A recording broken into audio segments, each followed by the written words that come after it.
My son thought he was smart, hiding a military-grade tracker under my rusted truck. He thought he was tracking a senile old man who had lost his grip on reality. But when I mailed that device 500 miles north to Canada, I did not just confuse him. I triggered a call from a hitman who was waiting for me to leave my driveway. And that is when I realized my own family was not just watching me, they were hunting me. Before I tell you how I turned the tables on them, let me know in the comments if you have ever trusted the wrong person. Hit like and subscribe if you enjoy stories where the underdog bites back. It was 6 in the morning on a Tuesday. The sun had barely cracked the horizon, casting a gray, gloomy light over my neighborhood in South Atlanta. My coffee was still too hot to sip when the pounding started on my front door. I was not expecting anyone. My friends know better than to drop by unannounced before sunrise, and the mailman does not run this early. I set my mug down on the Formica counter, the one with the chip on the corner that my late wife Sarah always meant to fix. I walked to the door, my joints protesting with the morning stiffness that comes with being 67 years old. When I opened the door, I found my son Darius standing on the porch. He looked like he had run a marathon. Sweat was beading on his forehead despite the morning chill, and his eyes were darting around the street as if he expected the police to roll up at any second. He was shifting his weight from foot to foot, unable to look me in the eye. He wore a designer jacket that probably cost more than my monthly grocery bill, but it looked disheveled like he had slept in it. "Dad, I need to check your truck," he said, his voice breathless and high-pitched. I stared at him. He had not visited me in 3 months, not since he asked for a loan to cover some bad investment in cryptocurrency. Now he was here at dawn, worried about my vehicle. "Check my truck," I repeated, keeping my voice flat. "Darius, it is a 1998 Ford F-150. It has 300,000 miles on it. The only thing holding it together is rust and prayer. What is there to check?" "I just had a nightmare, Dad," he stammered finally, meeting my gaze though his eyes were wide and frantic. "I dreamt your brakes failed on the highway. It felt so real. Please just give me the keys. I need to check the brake lines. I will not be able to sleep until I know you are safe." I looked at my son. I wanted to believe him. I wanted to believe that this 32-year-old man who I had raised to be honest and strong was actually concerned for his old father. But my gut told me something was wrong. His hands were shaking. He was not here for the brakes. But I decided to play along. I reached into the bowl by the door and tossed him the keys. "Knock yourself out," I said. "I will pour you a coffee." No, coffee," he said, catching the keys and already turning away. "I have to be quick. Paige is waiting for me. We have a brunch reservation." He ran down the driveway toward my truck, which was parked on the street. I did not go to the kitchen. Instead, I stepped back into the shadows of my living room and moved to the window. I tilted the blinds just enough to see out without being seen. I watched my son. He did not pop the hood. He did not check the tires. He did not crawl under the wheel wells to look at the brake lines. He went straight to the rear bumper. He lay on his back on the cold asphalt and shimmied underneath the bed of the truck. He was down there for maybe 10 seconds. Then I saw his hand reach into his jacket pocket. He pulled out a small black object no bigger than a deck of cards. I saw his arm extend upward toward the chassis. Click. Even through the glass, I imagined I could hear the magnetic snap of metal on metal. He scrambled out from under the truck, wiped his grease-stained hands on his expensive jeans, and stood up. He took a deep breath, looking relieved. He dropped my keys in the mailbox, got into his leased BMW, and sped off without even waving goodbye. I stood by the window for a long time. My coffee had gone cold. My heart was beating a slow, heavy rhythm against my ribs. It was the rhythm of disappointment. I walked out to the mailbox, retrieved my keys, and walked over to my truck. I lay down on the asphalt right where my son had been. I slid underneath. There it was, tucked up inside the rear bumper, hidden from casual view. A black box with a small red light blinking rhythmically. It was a GPS tracker, and not the cheap kind you buy at an electronics store to find your lost keys. This was a heavy-duty, real-time tracking device, the kind private investigators or jealous spouses use. I stared at the blinking red light. It felt like an invasion. My own son was tracking me. Why? I am a retired mechanic. My days consist of going to the grocery store, maybe the hardware store, and occasionally visiting the cemetery to talk to Sarah. I live in a modest house in a gentrifying neighborhood. I drive a truck that is worth less than the tires it rolls on. What did Darius think he was going to find? Did he think I was hiding a secret fortune? Did he think I was meeting someone? My hand reached out to rip the device off, to smash it against the pavement until it was nothing but plastic shards and wires. That was the anger speaking. That was the hurt, Father wanting to lash out. But 40 years of navigating the business world, 40 years of building things from nothing, had taught me patience. If I destroyed it, Darius would know I found it. He would know I was onto him. And if he was desperate enough to track me, he was desperate enough to do something else if this plan failed. No. I needed to know why, and I needed to make him show his hand. I gently pried the magnet off the chassis. I held the tracker in my hand. It was cold and heavy. I walked into my garage, my mind racing. I needed this tracker to move. I needed it to go somewhere far away, somewhere that would confuse the hell out of him. I looked at the workbench where I keep my fishing gear. There was a box sitting there, taped up and ready to go. It was a care package of custom lures and dried spices I had promised to send to my old friend Cyrus. Cyrus was a retired detective who had moved up north to Toronto, Canada to spend his golden years freezing by a lake. I smiled, a cold, humorless smile. I opened the box. I wrapped the GPS tracker in thick bubble wrap to muffle any sound it might make and tucked it deep inside the box right between a jar of Cajun seasoning and a new fishing reel. I sealed the box with heavy-duty tape. I printed a new express shipping label, Priority Overnight International. Then I took out my phone. I saw a text from Darius. "Everything looked good, Dad. Brakes are solid. XR. Just drive safe, okay? Especially at night. Do not go out unless you have to." I typed back. "Thanks, son. I appreciate you looking out for me. I am just going to stay home and rest my old bones." I hit send. Then I got in my truck with the package on the passenger seat and drove to the shipping center. I watched the clerk scan the label. I watched him toss the box into the bin that would head to the airport. "Safe travels," I whispered. I drove home, parked the truck in the exact same spot, and waited. The silence in my house felt different now. It was not peaceful anymore. It was heavy. It was the silence of a waiting room before a bad diagnosis. I sat in my armchair, the leather worn smooth over the years, and looked at the photos on the mantel.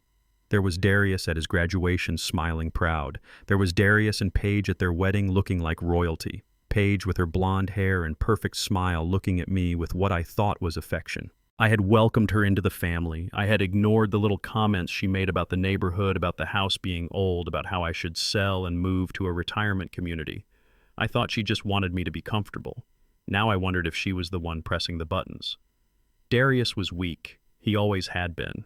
He wanted the easy life, the fast cars, the big status, but he did not want to put in the work. Paige was different. She was sharp. She was hungry. 12 hours passed. The sun went down. The streetlights flickered on, casting long orange shadows across my lawn. I made myself a sandwich for dinner, but I could barely swallow it. I kept checking my phone, waiting for Darius to call, waiting for him to ask why I was moving at 500 miles an hour toward the Canadian border. But he didn't call. Instead, at 8:30 p.m., my phone rang. The screen displayed a number I did not recognize. It was blocked. I hesitated.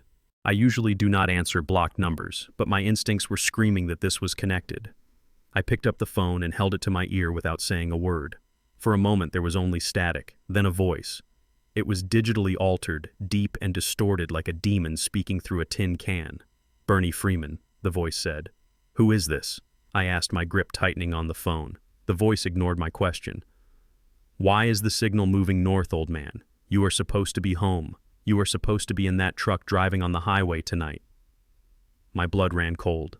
This wasn't Darius. Darius would have asked why I was flying. Darius would have sounded confused. This person sounded angry. This person sounded professional. "I am home," I said, trying to keep my voice steady. "Who are you talking to?" "Do not lie to me," the voice hissed. "The tracker says you are crossing state lines. You are moving too fast. We had a deal. I cannot do the job if you are not in the vehicle." "What job?" I demanded. "The job your son paid for," the voice said, and then the line clicked dead. I sat there in the dark living room, the phone still pressed to my ear, the dial tone humming like a flat line. "The job your son paid for." The words bounced around my skull. The tracker wasn't just to see where I was going, it was to signal someone who was waiting for me. The brakes. Darius had mentioned the brakes. He hadn't checked them, but he had planted the idea of a malfunction in my head. If I had driven that truck tonight, if I had gone out on the highway like the voice expected, what would have happened? A crash. A terrible tragic accident involving an old man and a rusty truck. And suddenly I wasn't just a disappointed father. I was a target. I stood up and went to the window. I looked out at the street. It was empty, but it didn't feel empty. I felt eyes on the house. I realized then that I didn't know my son at all. I didn't know the woman he married. And I certainly didn't know who we were. I needed to think. I needed to understand what they were after. They thought I was poor. They thought I lived on a meager social security check. Why kill a poor old man? Unless I wasn't as poor as they thought, or unless I was worth more dead than alive. I went to the back room, the one I keep locked. I moved the old bookshelf aside and opened the wall safe hidden behind it. Inside were the documents I had never shown Darius. The deeds, the stock certificates, the ownership papers for Freeman Logistics, the warehousing company I had built from one single delivery van into an empire of industrial real estate across 3 states. I had stepped down as CEO 5 years ago, putting a board of directors in charge so I could mourn Sarah and live a simple life. I wore old clothes, I drove an old truck, I lived in an old house. I did it because I wanted to know who loved me for me and who loved me for the checkbook. I did it because I wanted Darius to make his own way, to struggle a little, to build character before I handed him the keys to the kingdom. But it seemed Darius didn't want to build character. He wanted to inherit it. I closed the safe. My hands were trembling, not from fear, but from a rage that was starting to boil deep in my gut. They wanted to play games. They wanted to track me like an animal. They wanted to erase me. I took the battery out of my phone. I went to my computer and pulled up the security feed from the hidden camera I had installed in the oak tree across the street, another precaution from my days in the logistics business where trucks got hijacked and warehouses got raided. I rewound the footage to 6 a.m. I saw Darius's BMW pull up, but then I saw something else. Parked at the corner half a block down was a silver Mercedes. It was idling. As Darius ran up my driveway, the window of the Mercedes rolled down just an inch. Cigarette smoke curled out. I zoomed in. It was grainy, but I knew that car. I knew that profile. It was Paige, my daughter-in-law. She had been there the whole time, watching him, making sure he did it. They were in this together. And then headlights swept across my living room window. A car was pulling into my driveway. I looked at the clock. It was almost midnight. I peeked through the curtain. It was Darius and Paige. They were getting out of the car and they looked terrified. I unlocked the front door and sat back down in my chair, forcing my breathing to slow, forcing my face to relax into the mask of the confused, tired old man they thought I was. The door burst open. Dad Darius yelled, rushing in. "Dad, are you here?" I blinked, pretending to wake up from a nap. "Darius, what is going on?" "It is midnight." He stopped in the middle of the room, staring at me. He looked like he had seen a ghost. Paige came in behind him, her face pale, her hands clutching her designer purse so hard her knuckles were white. "Oh, thank God," Paige breathed out, her voice trembling. We thought something happened to you." "What could happen to me?" I asked, leaning forward. "I have been here all night, watching TV, sleeping." "Why would you think something happened?" Darius looked at Paige. Paige looked at Darius. They were scrambling. They had seen the tracker move. They had probably gotten a call from the cleaner, too, screaming that I was gone. They thought I had fled. They thought the plan was blown. Darius stammered. "I had a feeling, that bad feeling about the brakes again. I called you and you didn't answer. We drove over as fast as we could." I smiled, a slow, tired smile. "My phone died, son. I am fine, just an old man sitting in his old chair." But inside my mind was sharpening. The game had begun, and they had no idea they were playing against the man who wrote the rules. 12 hours had passed since I watched the mail truck carry that black box away. 12 hours of sitting in my armchair in the dark, listening to the house settle around me. The silence should have been peaceful, but it felt heavy, like the air before a tornado touches down. My phone sat on the coffee table, buzzing every few minutes like an angry hornet. It was Darius. He was relentless. "Where are you, Dad? Why aren't you answering? Please tell me you are safe." His texts were frantic. To anyone else, they would look like the concerns of a loving son worried about his elderly father driving a beat-up truck. But I knew better now. I read between the lines. He was not asking if I was safe. He was asking if I was in position. He was watching a little dot on a screen moving further and further away from where I was supposed to be, and panic was setting in. I did not answer him immediately. I let him sweat.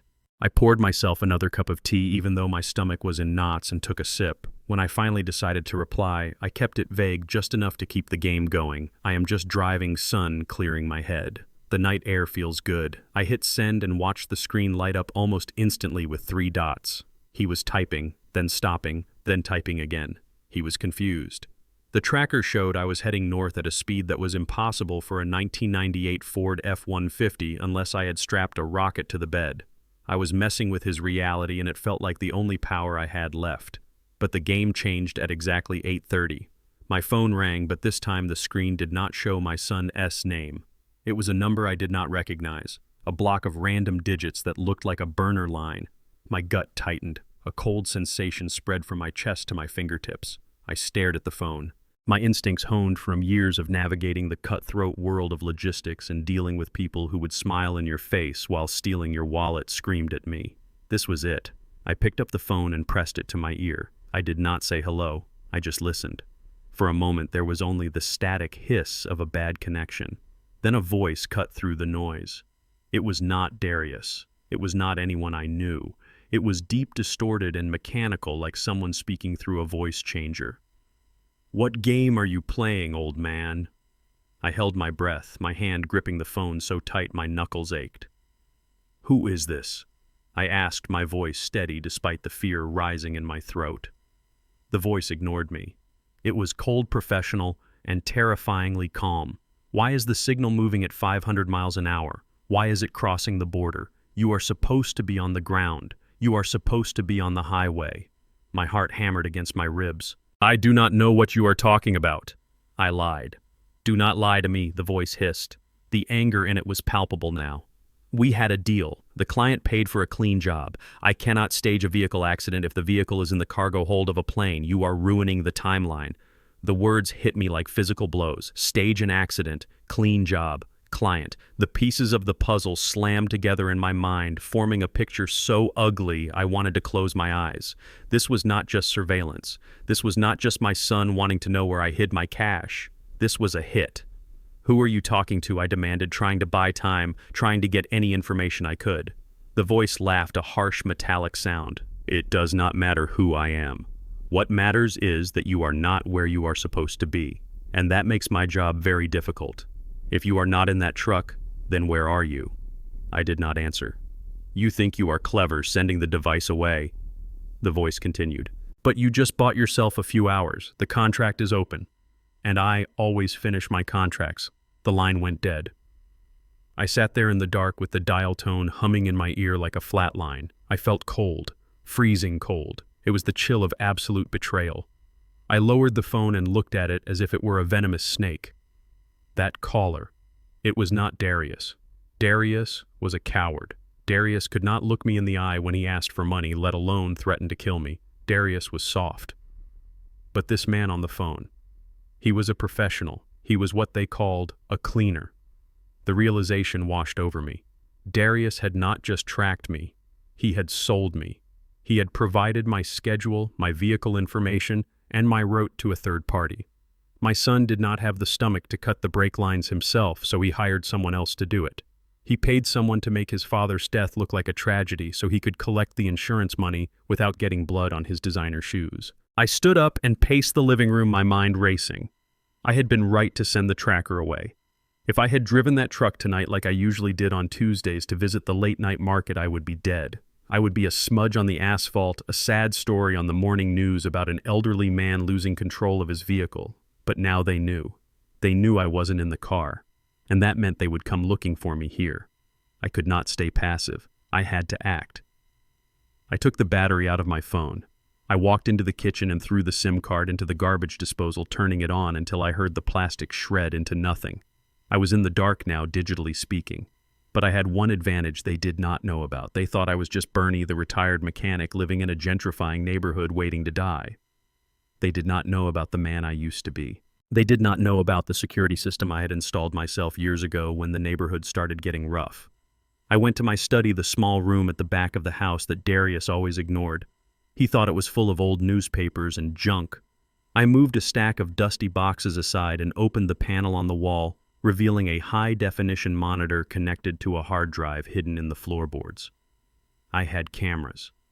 Tiny pinhole cameras hidden in the eaves of the roof in the birdhouse by the mailbox and in the old oak tree across the street.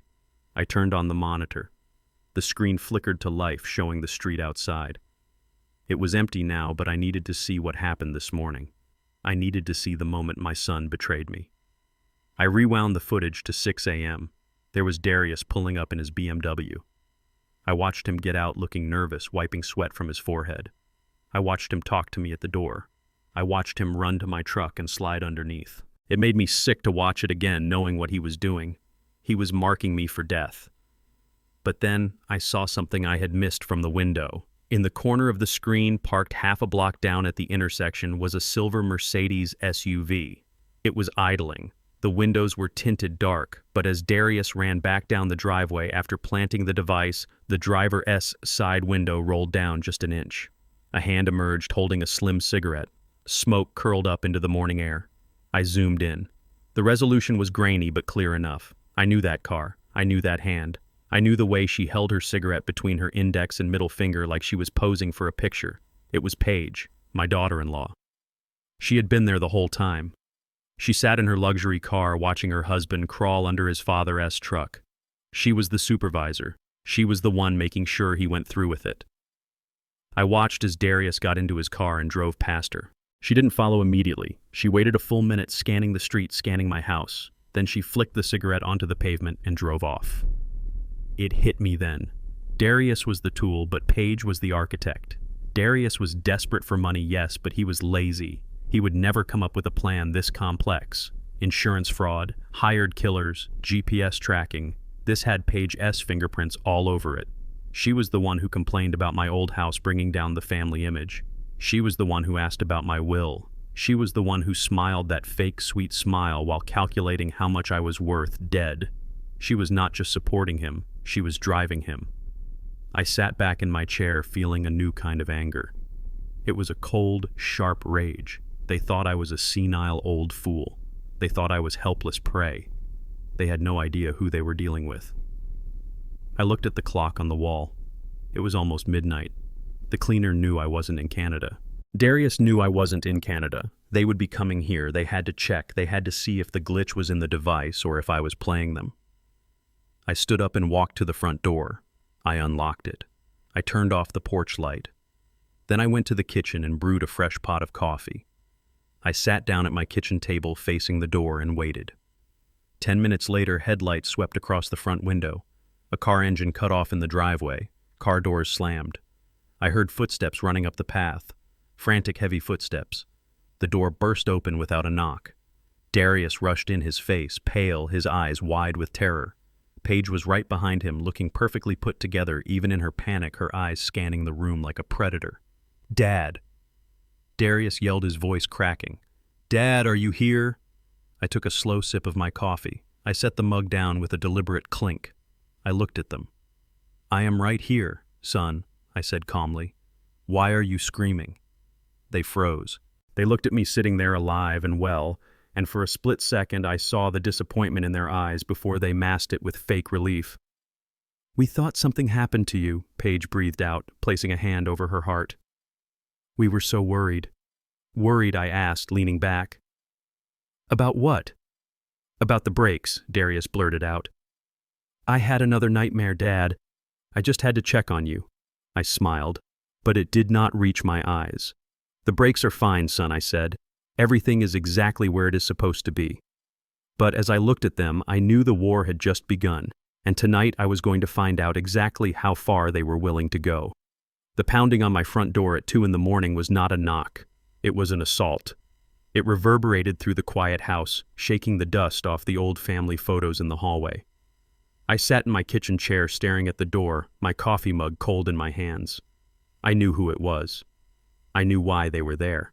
They had seen the tracker signal vanish, or worse, they had seen it reappear in a cargo plane over the Atlantic Ocean, and panic had set in. They needed to verify the asset. They needed to make sure the target was still accessible. I stood up slowly, letting my bones creak. I shuffled to the door, adopting the posture of a man woken from a deep sleep. I rubbed my eyes, making them red and watery. I unlocked the deadbolt with a clumsy hand, fumbling with the latch just enough to sell the performance. When I swung the door open, Darius and Paige practically fell inside. The night air rushed in behind them, cold and biting, but it was nothing compared to the chill radiating from my daughter-in-law. Dad, Darius gasped. His eyes were wide, the pupils blown out with adrenaline. He looked like a man who had just run from a crime scene, which in a way he had. "Are you okay?" We were banging for 5 minutes. I blinked at him, confusing clouding my face. "Darius, what time is it? Is the house on fire?"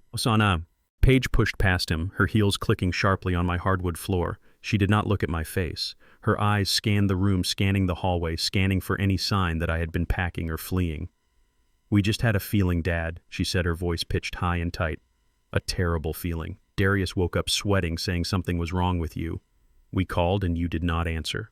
We drove straight over. We thought you might have had a heart attack." A heart attack. The irony was rich. They were hoping for a heart attack. It would have saved them the cost of the hitman. "I am fine," I mumbled, closing the door and shutting out the night. I just turned my phone off. I wanted a good night's sleep. Why is everyone so worried about me all of a sudden? Darius slumped against the wall, wiping sweat from his forehead with the sleeve of his expensive jacket. He looked sick. He looked like a man who was in over his head and knew it. But Paige was different. She was already recovering. She was already calculating. She walked over to me and wrapped her arms around me in a hug that felt more like a shackle. She pressed her body against mine, but there was no warmth in it. It was a performance for Darius and perhaps a test for me. "Oh, Dad," she sighed into my shoulder. "You scared us to death. You really cannot just turn your phone off, not at your age." I stood there stiffly enduring the embrace, but then I felt it. Her hands were on my back, patting me gently. Then they moved lower. She was patting my pockets. She was feeling the sides of my robe. She was not hugging me. She was searching me. She was looking for my phone. She wanted to know why the tracking app she had likely installed on it was not matching the GPS data from the device under my truck. She wanted to know if I had the phone on me or if I had left it somewhere. I pulled away gently, shuffling back toward the kitchen.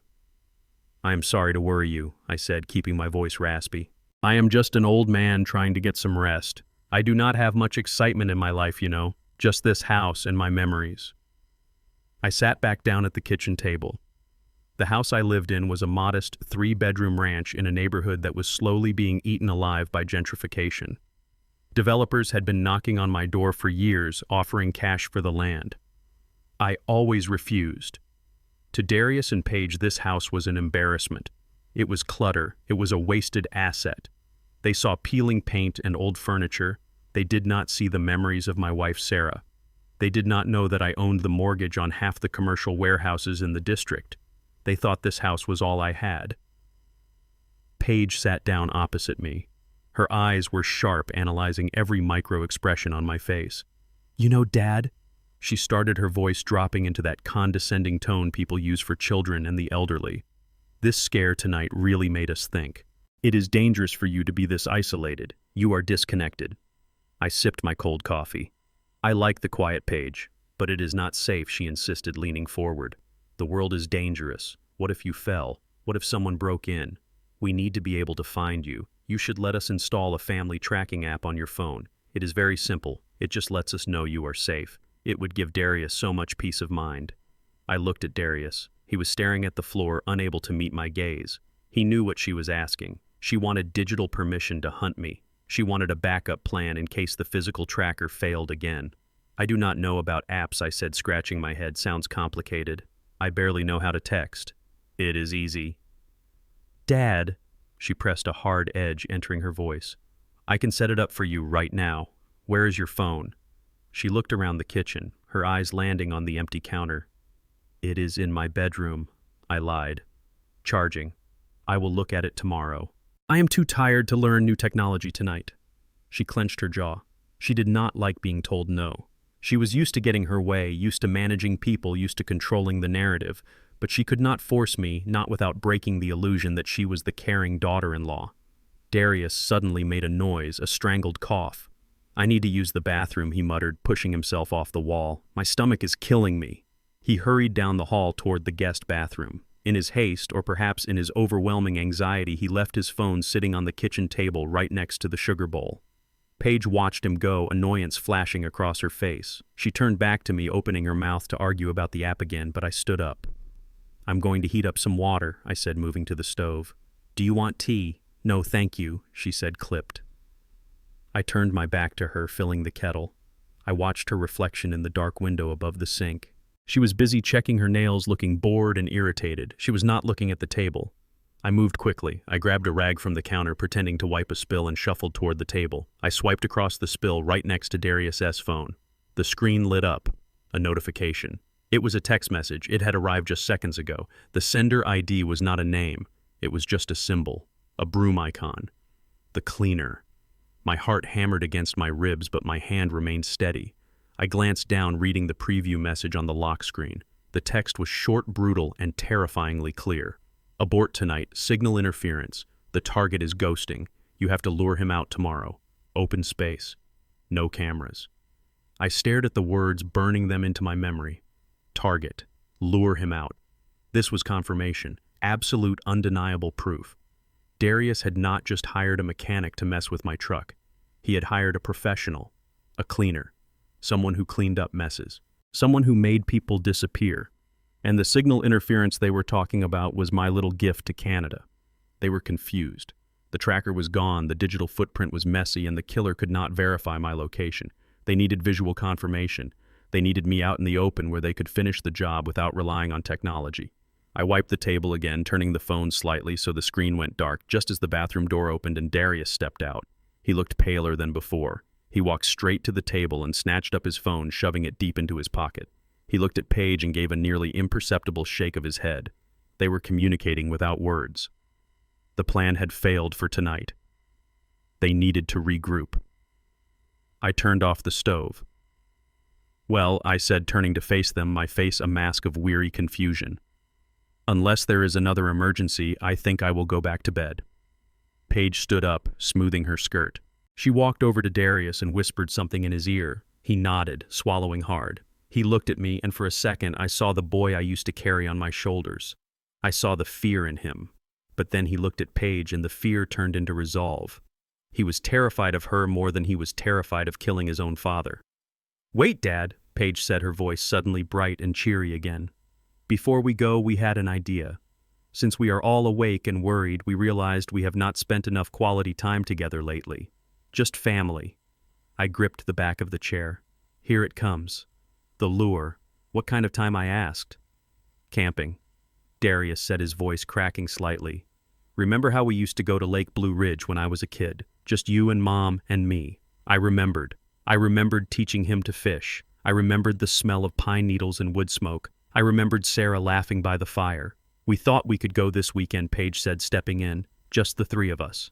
A nice quiet weekend at the lake. We can rent a cabin. It is isolated, peaceful, no cell service, just us reconnecting." Lake Blue Ridge. It was 2 hours north. The roads were winding, steep, and dangerous. There were miles of highway with no guardrails, drop-offs that fell hundreds of feet into the forest below. And once you were there, you were miles from the nearest police station. Isolated. No cell service. It was the perfect killing ground. They were inviting me to my own execution. I looked at them. I looked at the son who was willing to trade my life for an insurance payout. I looked at the woman who was pulling his strings. I could have said no. I could have kicked them out, called the police, and shown them the footage. But the police would need more than a text message and a hunch. And if I said no, they would just try again next week. They would come back with poison, or a house fire, or a break-in. No, I needed to end this. I needed to catch them in the act. I smiled. "It was the hardest thing I have ever done." "That sounds wonderful," I said. "I have not been to the lake since your mother passed. I think she would like that." Paige beamed a smile that looked like a shark smelling blood. "Great. We will pick you up Friday morning. Or actually, you should drive your truck up. We have a lot of gear and the BMW is too small. We can convoy." Of course. They needed me in the truck. They needed the accident to happen in my vehicle. "I will drive," I agreed. "I will get the old girl ready." Darius looked relieved. Paige looked triumphant. "Get some rest, Dad," she said. "We will see you soon." They left, closing the door behind them. I locked it. I slid the deadbolt home. Then I went to the window and watched them get into their car. I saw them arguing in the front seat. I saw Paige hit the dashboard in frustration. I turned away from the window. My eyes were dry. I had no tears left for them. I walked to my bedroom and opened the closet. I pushed aside my old work shirts and pulled out a heavy metal box from the back shelf. I dialed the combination. Inside lay a stack of files, a burner phone, and a pistol I hadn't touched in 20 years.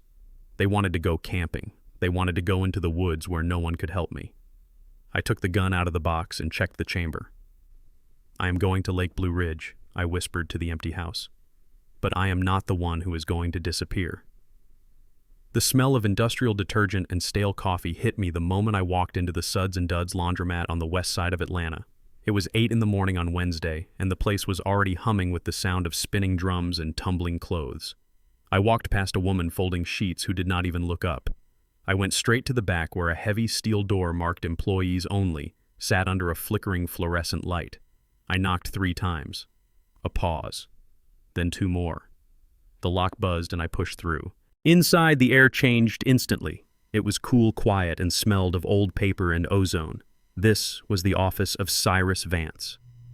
Cyrus was a man who had spent 30 years as a detective in the fraud division before the politics of the department forced him out.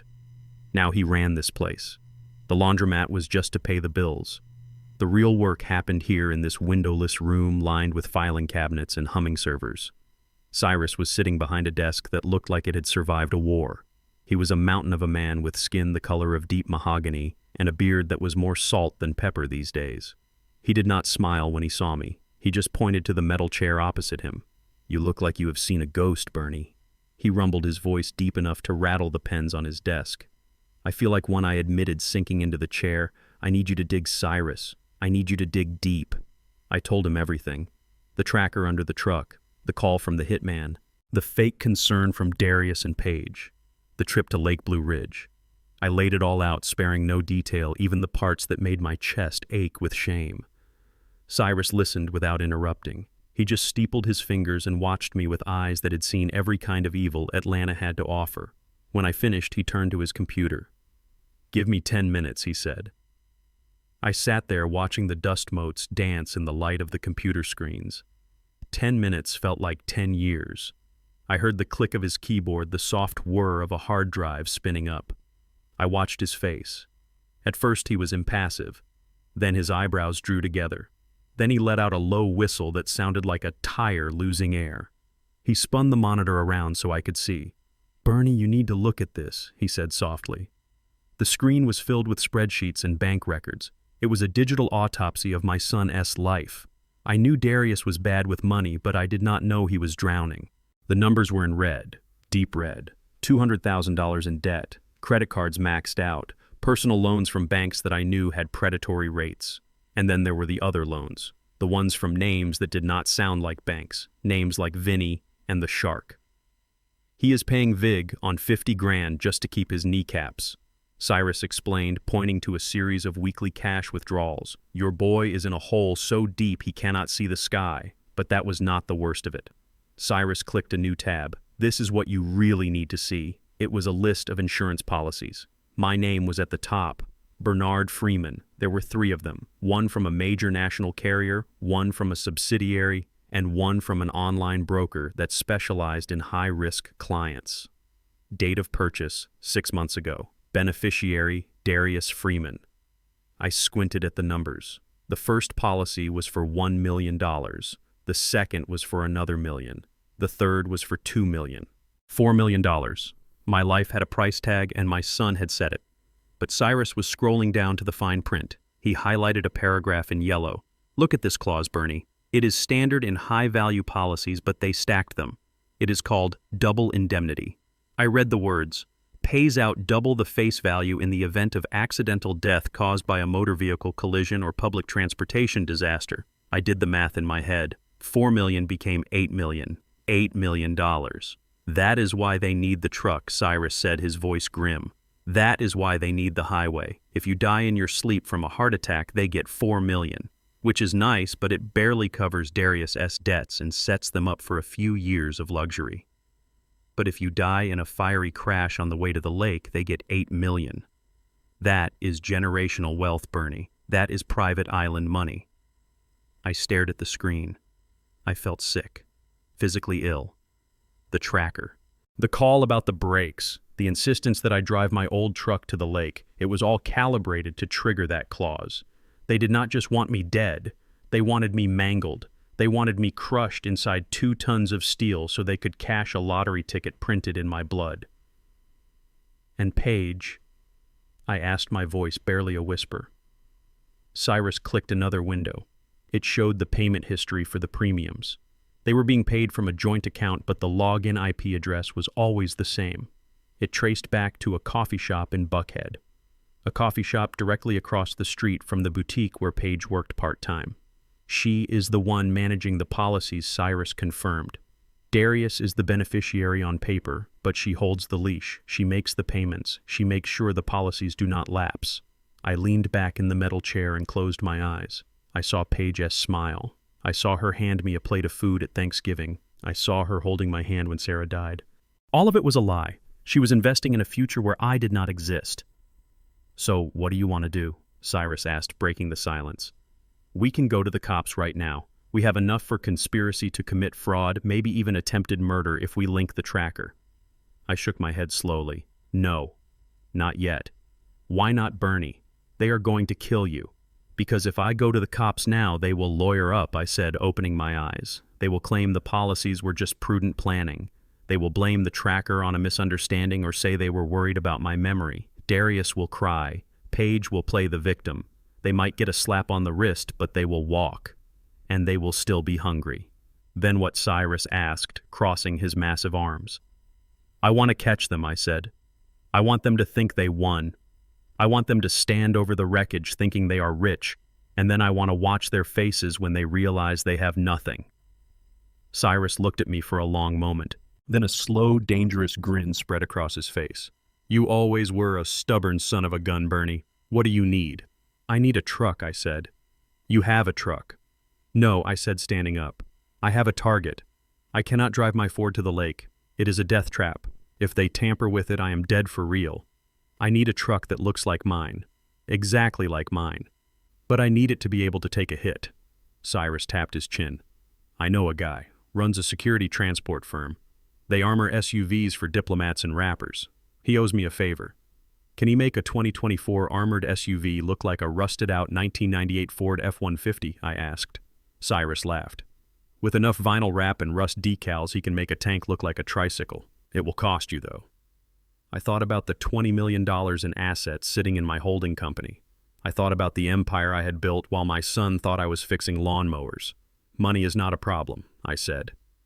We spent the next 2 hours planning. Cyrus made the call. His contact was a genius with vehicle modification. We arranged to have a latest model SUV stripped of its luxury exterior panels and wrapped in a custom vinyl skin that mimicked the faded blue paint and rust spots of my old truck perfectly.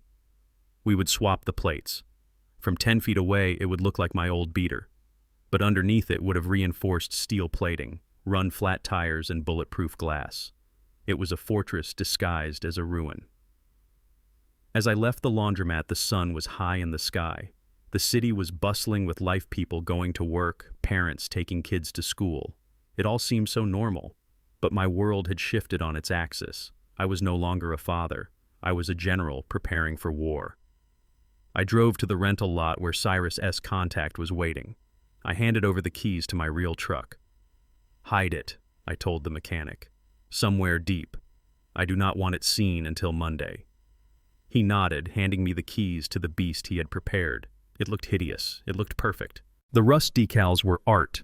The dent in the rear bumper was recreated with a 3D printed overlay. I climbed into the driver's seat. The door shut with a heavy, solid thud that sounded like a vault closing. The engine purred with the quiet power of 500 horses. I gripped the leather-wrapped steering wheel. I looked at my reflection in the rearview mirror. My eyes looked older but harder. I pulled out my phone and texted Darius. Truck is running great, son. Looking forward to the lake. See you Friday. I put the phone down and put the truck in gear. I was going to Lake Blue Ridge. I was going into the trap. But this time the mouse was bringing a sledgehammer. And when the trap snapped shut, I intended to break the fingers of the person who set it. Friday morning arrived with a sky the color of bruised iron. The air was thick and humid, the kind of heavy atmosphere that promises a storm before the day is done. I stood on my porch drinking my last cup of coffee, looking at the beast parked in my driveway. To anyone walking by, it was just my old 1998 Ford F-150, complete with the dent on the rear bumper and the faded blue paint peeling off the hood. But I knew better. I knew that beneath that vinyl skin lay a chassis reinforced with military-grade steel and an engine that could outrun a patrol car. Darius and Paige pulled up in their BMW exactly at 7. They did not get out. Darius just rolled down his window and waved. He looked pale, his eyes hidden behind dark sunglasses, even though the sun had not fully broken through the clouds. Paige was in the passenger seat, typing furiously on her phone. She looked up briefly, flashed a tight smile, and motioned for me to lead the way. "Ready for the lake, Dad," Darius called out, his voice thin over the distance. I nodded and climbed into the driver's seat.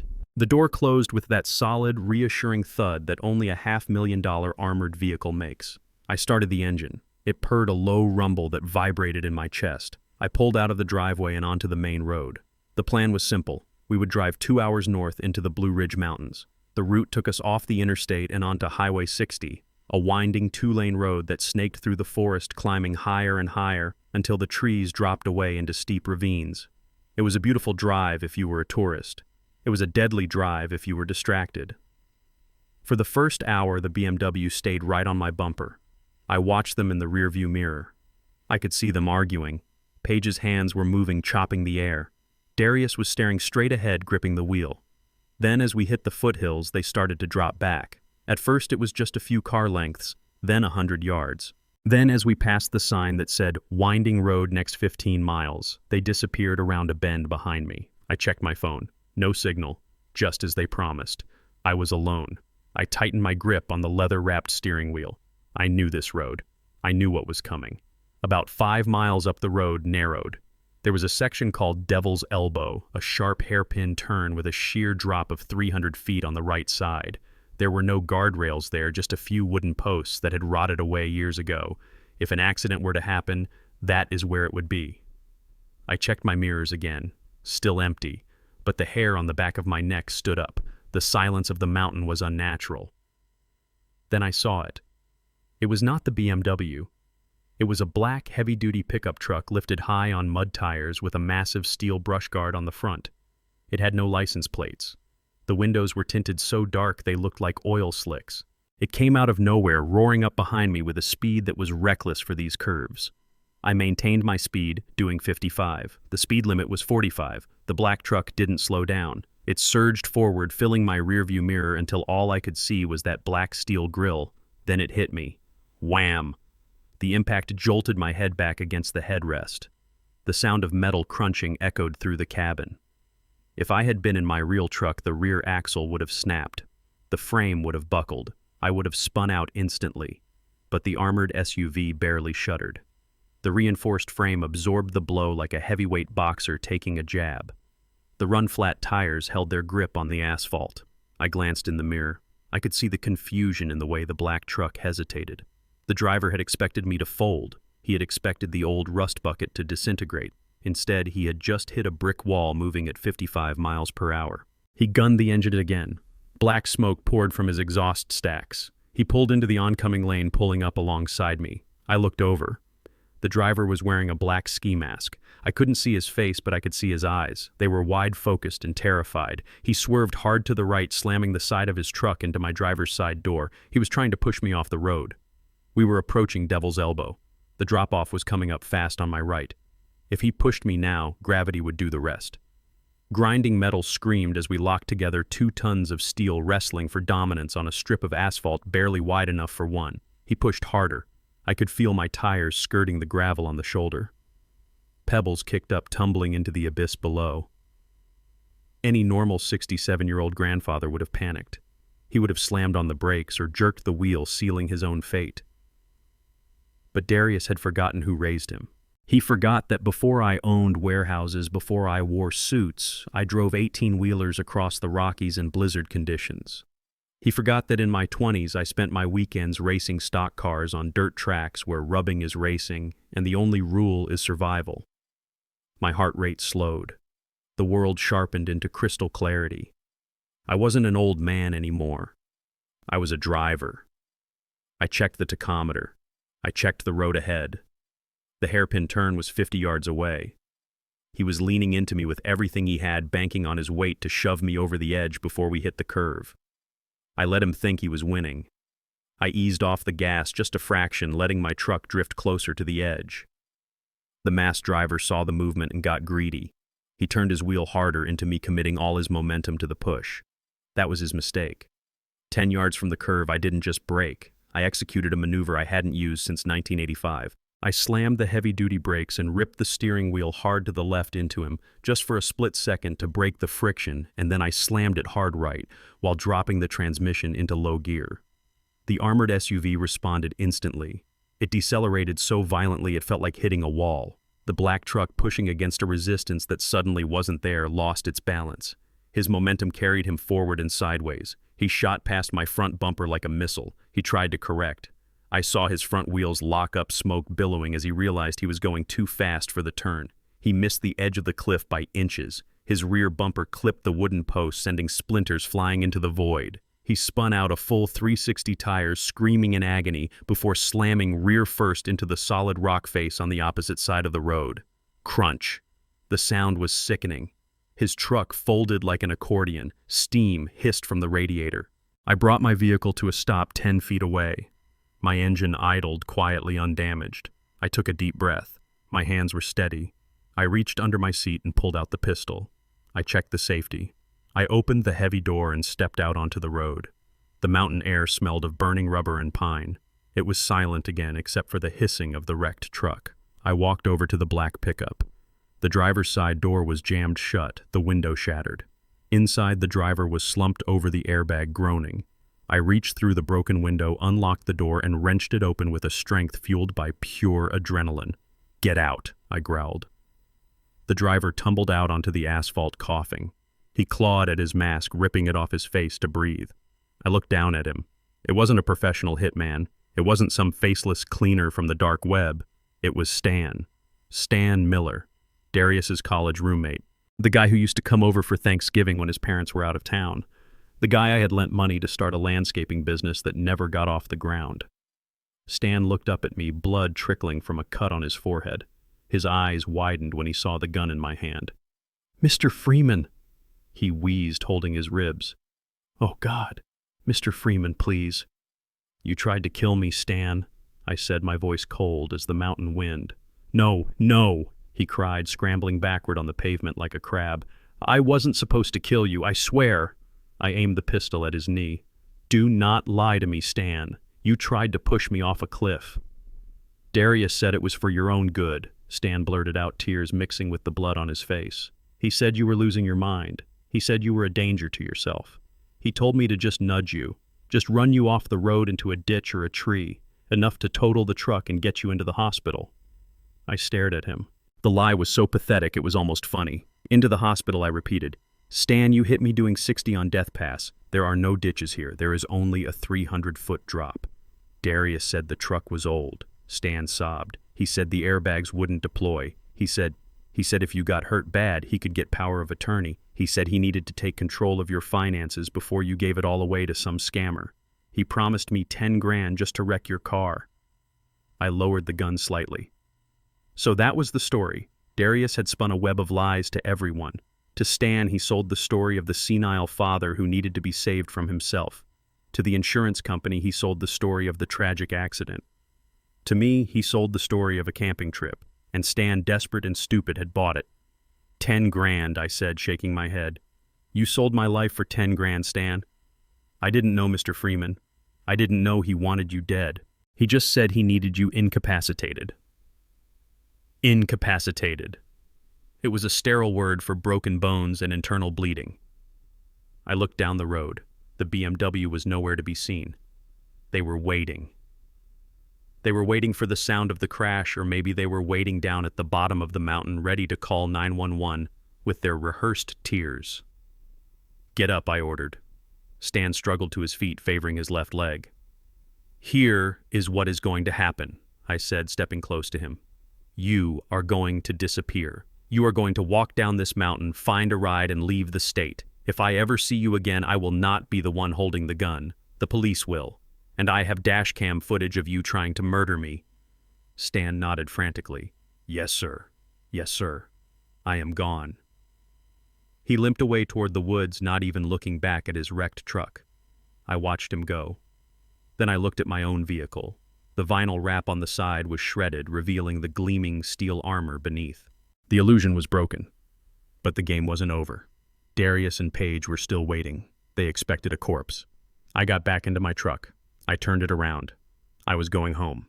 And I had a surprise for the grieving couple. I parked the armored SUV 3 blocks away in a public lot behind a row of abandoned storefronts. I could not let them see it. If they saw that beast with its scratch-free paint and military tires, they would know I was not the helpless old man they thought I was. I needed to walk the rest of the way. I needed to look tired. I needed to look defeated. I walked down the sidewalk of my own neighborhood, feeling the gravel crunch under my boots. The sky was still dark with storm clouds, but the rain had held off. My house sat at the end of the cul-de-sac, looking exactly as I had left it, except for one detail. The front door was unlocked. I could see the jamb was splintered slightly around the deadbolt. They had not even bothered to use a key or wait for me to not return. They had broken in. They had assumed I was dead at the bottom of a ravine, and they had come to claim their inheritance early. I stepped onto the porch and pushed the door open. The living room was warm. The lights were dimmed low, casting long shadows against the walls. Soft jazz was playing from the stereo system I had not turned on in years. Darius and Paige were sitting on my sofa. They had made themselves comfortable. A bottle of my expensive vintage wine, the one I had been saving for a special occasion, was open on the coffee table. 2 crystal glasses sat next to it, half empty. But it was their attire that stopped me cold. They were wearing black. Darius was in a sharp black suit with a black tie. Paige was wearing a modest black dress, the kind you wear to a funeral to look grieving but still fashionable. Her hair was pulled back in a severe bun, and she wore simple pearl earrings. They were dressed for a wake, my wake. I stood in the doorway, letting the draft from outside chill the room. I cleared my throat. The sound was like a gunshot in the quiet house. Paige jumped so hard her hand flew out and struck her wine glass. It tipped over, shattering against the edge of the table and sending a spray of dark red liquid across the beige carpet. It looked like a blood stain spreading fast. Darius choked on his drink, coughing violently as he spun around. His eyes bulged. He looked at me, and for a second he did not see his father. He saw a ghost. He saw a corpse that had climbed out of a wreck and walked home. "Dad," he wheezed, his face turning a sickly shade of gray. I stepped inside and closed the door behind me. I locked it. The click of the latch echoed in the silence. I walked slowly into the room, looking from the broken glass to their terrified faces. I kept my expression blank. I kept my hands loose at my sides. "Hello, son," I said, my voice raspy with fatigue. "Hello, Paige." I did not expect a welcoming committee. Paige was staring at me, her mouth opening and closing like a fish out of water. She looked at my clothes, which were rumpled but intact. She looked at my face, which had no cuts, no bruises, no blood. "You are here," she whispered. "You are alive." I frowned, feigning confusion. "Of course I am alive. Why wouldn't I be?" Darius stood up, his legs shaking so bad he had to lean against the sofa for support. "But the truck," he stammered. "The accident. We thought." I waved a hand, dismissing his panic. "The truck is gone," I said, letting out a heavy sigh. Piece of junk finally gave up the ghost. I was about 5 miles up the mountain road when the engine just seized. Smoke everywhere. Brakes locked up. I barely managed to pull over to the shoulder before it died completely. I walked over to my armchair and sat down, groaning as if my back hurt. Had to wait an hour for a tow truck. I continued weaving the lie with the ease of a man who had negotiated million-dollar contracts. They towed it to a garage in Blue Ridge. The mechanic said the transmission is shot. It is not worth fixing. I looked up at them. So I called an Uber. Cost me $200 to get back here. I am sorry about the camping trip, kids. I really was looking forward to it. The silence that followed was thick enough to choke on. They were processing. Their brains were trying to rewrite the narrative. They had spent the last 2 hours waiting for a call from Stan confirming the kill. They had dressed in morning clothes. They had broken into my house to start searching for the will. And here I was complaining about a transmission. "That is terrible, Dad," Paige said finally, her voice sounding thin and brittle. "We were so worried. When you did not show up behind us, we thought the worst." I looked at the wine bottle. I looked at the black dresses. Is that right? I asked. You were so worried you decided to have a drink and break my lock. Darius flinched. We did not want to wait outside, he lied quickly. We wanted to be here in case you called. We were just trying to calm our nerves. I pointed a finger at his chest. And the clothes, I asked. Why are you two dressed like undertakers? Paige froze. Her hand went to her pearl necklace, clutching it tightly. Oh, this, she stammered, forcing a laugh that sounded like glass breaking. We have a dinner tonight. A charity gala. Later. We just stopped by on the way to check on you since the camping trip was canceled. A charity gala. On a Friday night when we were supposed to be camping. The lie was sloppy. It was desperate, but I nodded as if I believed it. Well, you look very sharp, I said. Very appropriate. I leaned back and closed my eyes, rubbing my temples. I am exhausted, I said. Being stranded on the side of the road at my age takes it out of you. I need a shower. I feel like I have road dust in my pores. Darius let out a breath he seemed to have been holding for 10 minutes. Yeah, Dad, he said, eager to end the conversation. You should shower. Relax. We will clean this up. He gestured to the spilled wine. I stood up slowly. Thank you, son. You are a good boy. I walked past them toward the hallway. I felt their eyes on my back. I felt the hatred radiating from Paige. She had been so close. She had tasted the money. And now I was walking away to take a shower while she cleaned up a stain on a carpet she planned to rip out next week. I went into the bathroom and locked the door. I turned on the shower full blast, letting the steam fill the room. The noise of the water hitting the tiles was loud, a perfect white noise generator. I did not strip. Instead, I sat on the edge of the toilet lid and reached into my pocket. I pulled out a small black case. Inside was a pair of high-fidelity Bluetooth earbuds. I put them in my ears and pressed the power button. A soft beep confirmed the connection. I opened an app on my phone. The screen displayed a waveform audio visualizer.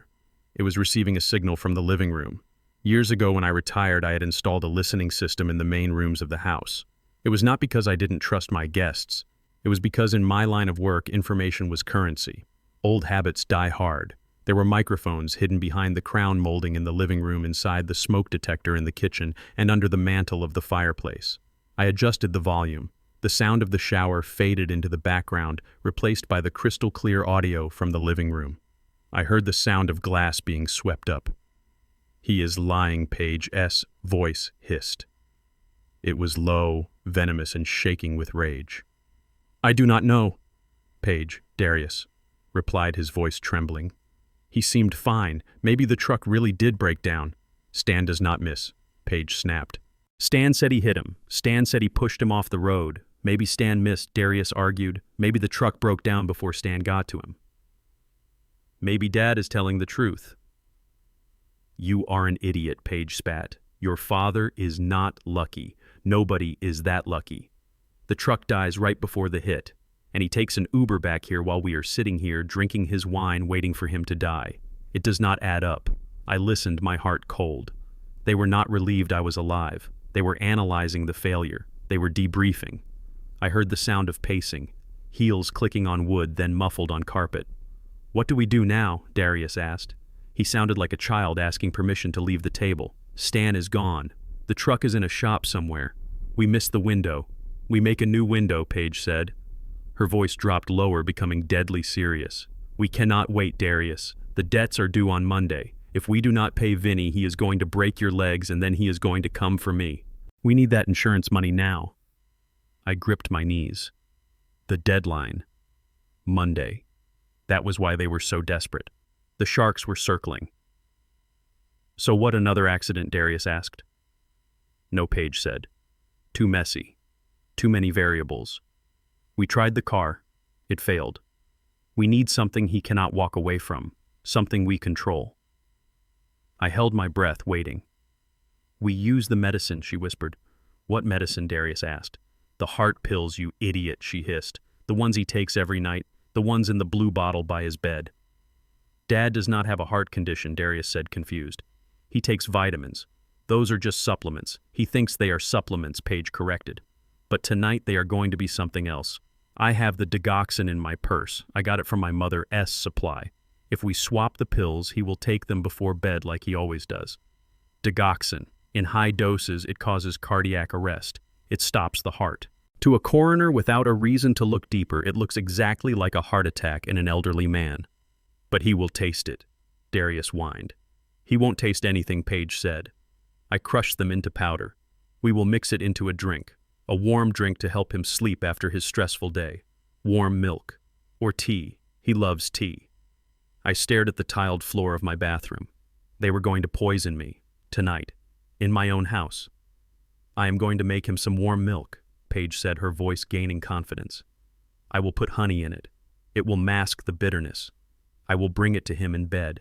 I will sit there and watch him drink it. I will hold his hand while his heart stops Darius.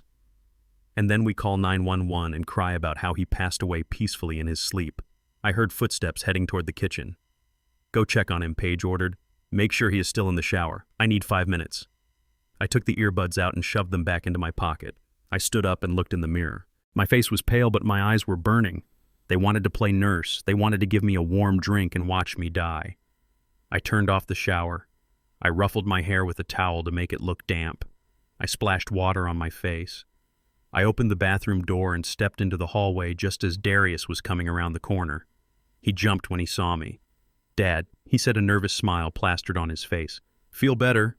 Much better, I said, patting my stomach. Just needed to wash the day off. I walked past him toward the bedroom. I'm going to turn in, son, I called out over my shoulder. It has been a long day. I went into my room and sat on the edge of the bed. I waited. 5 minutes later, there was a soft knock on the door. Come in, I said. The door opened. Paige stood there holding a steaming mug on a small tray. She had taken off the severe black jacket, revealing her bare arms. She had let her hair down. She looked soft, caring, angelic. Hey, Dad, she said softly, walking into the room.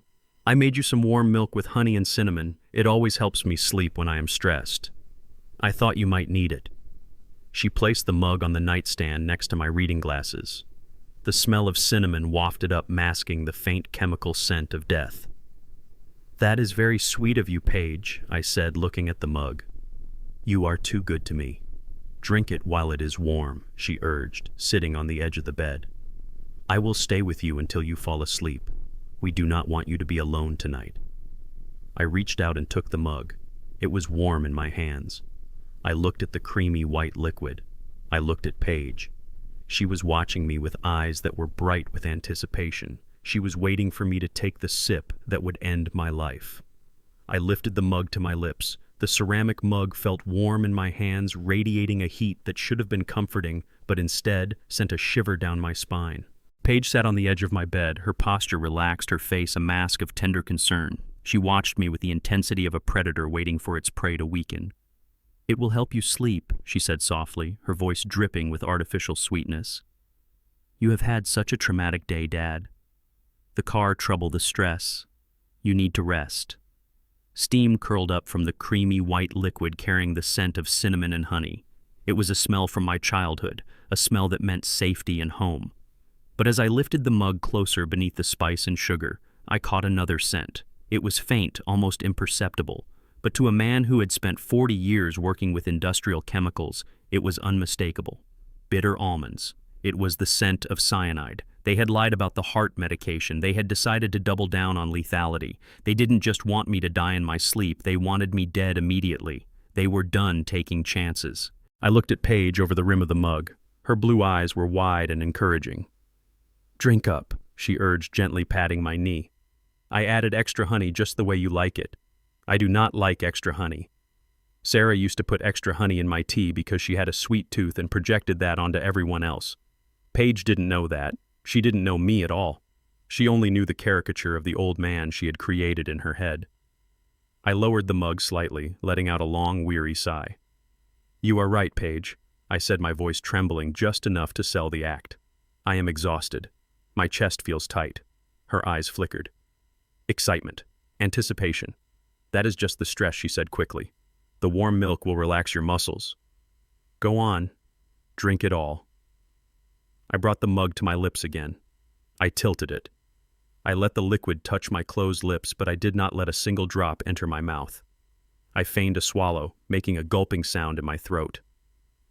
Paige watched my throat move. She smiled. Is it good, she asked. It is delicious. I lied, lowering the mug. but it is very hot. I need to let it cool for a second. I set the mug down on the nightstand next to the lamp. Actually, I said, rubbing my forehead, could you do me a favor, dear? I left my reading glasses in the kitchen. If I am going to relax, I might read a few pages of my book. Paige hesitated. She didn't want to leave the room. She wanted to verify consumption. I can go get them, she said slowly, but you should drink that before it gets cold and forms a skin. I hate when milk gets that skin on top. I will, I promised. Please. My eyes are so tired. She stood up, smoothing her black dress. She decided a 30-second trip to the kitchen was an acceptable risk. Okay, she said. I will be right back. Do not fall asleep before I return. She turned and walked out of the bedroom. As soon as her shadow left the doorway, I moved. I grabbed the mug. Next to my bed, sitting on a heavy oak stand, was a large potted peace lily, one of the few plants I had managed to keep alive since Sarah died. I am sorry, Sarah, I whispered. I poured the entire contents of the mug into the soil, burying the liquid deep under the dense foliage. The earth drank it up instantly. I placed the empty mug back on the nightstand. I wiped my mouth with the back of my hand, leaving a small smear of milk foam on my lip as evidence. I sat back against the pillows and closed my eyes, adjusting my breathing to a slow, heavy rhythm. 3 seconds later, Paige walked back in holding my glasses. Here you go, she said. She stopped. She looked at the nightstand. She looked at the empty mug. You drank it fast, she said, a note of surprise in her voice. I nodded, keeping my eyes half closed. I did what you said. I chugged it. You were right. It was getting cold. She walked over and picked up the mug, verifying it was empty. A slow, satisfied smile spread across her face. Good, she whispered. That is very good. She placed my glasses on the table, but she didn't leave. I am going to sit here for a bit, she said, pulling the chair closer, just until you drift off. She wanted to watch the show. I let my head loll to the side. I feel dizzy, I mumbled, slurring my words. That is the milk working, she said soothingly. Just close your eyes, Dad. Let go. I closed my eyes. I focused on my breathing. I waited.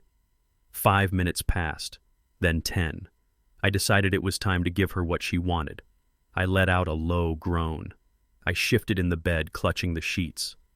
Dad, she asked, feigning alarm. Are you okay? My chest, I gasped, opening my eyes wide and staring at the ceiling. It hurts.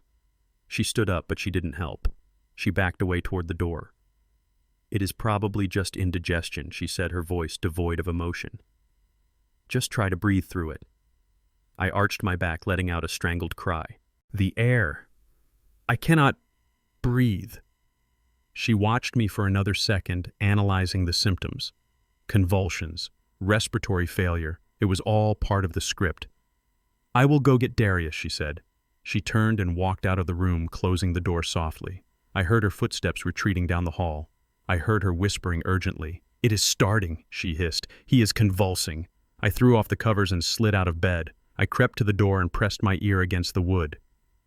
Is he dead? Darius asked, his voice shaking. Not yet, Paige replied. But he is in pain. It is working fast. Should we call 911? Darius asked.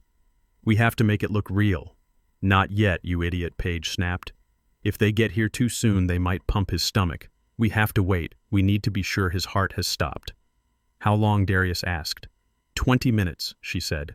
We wait 20 minutes. Then we go and check for a pulse, and if there isn't one, we call 911 in a panic. We tell them he died peacefully in his sleep.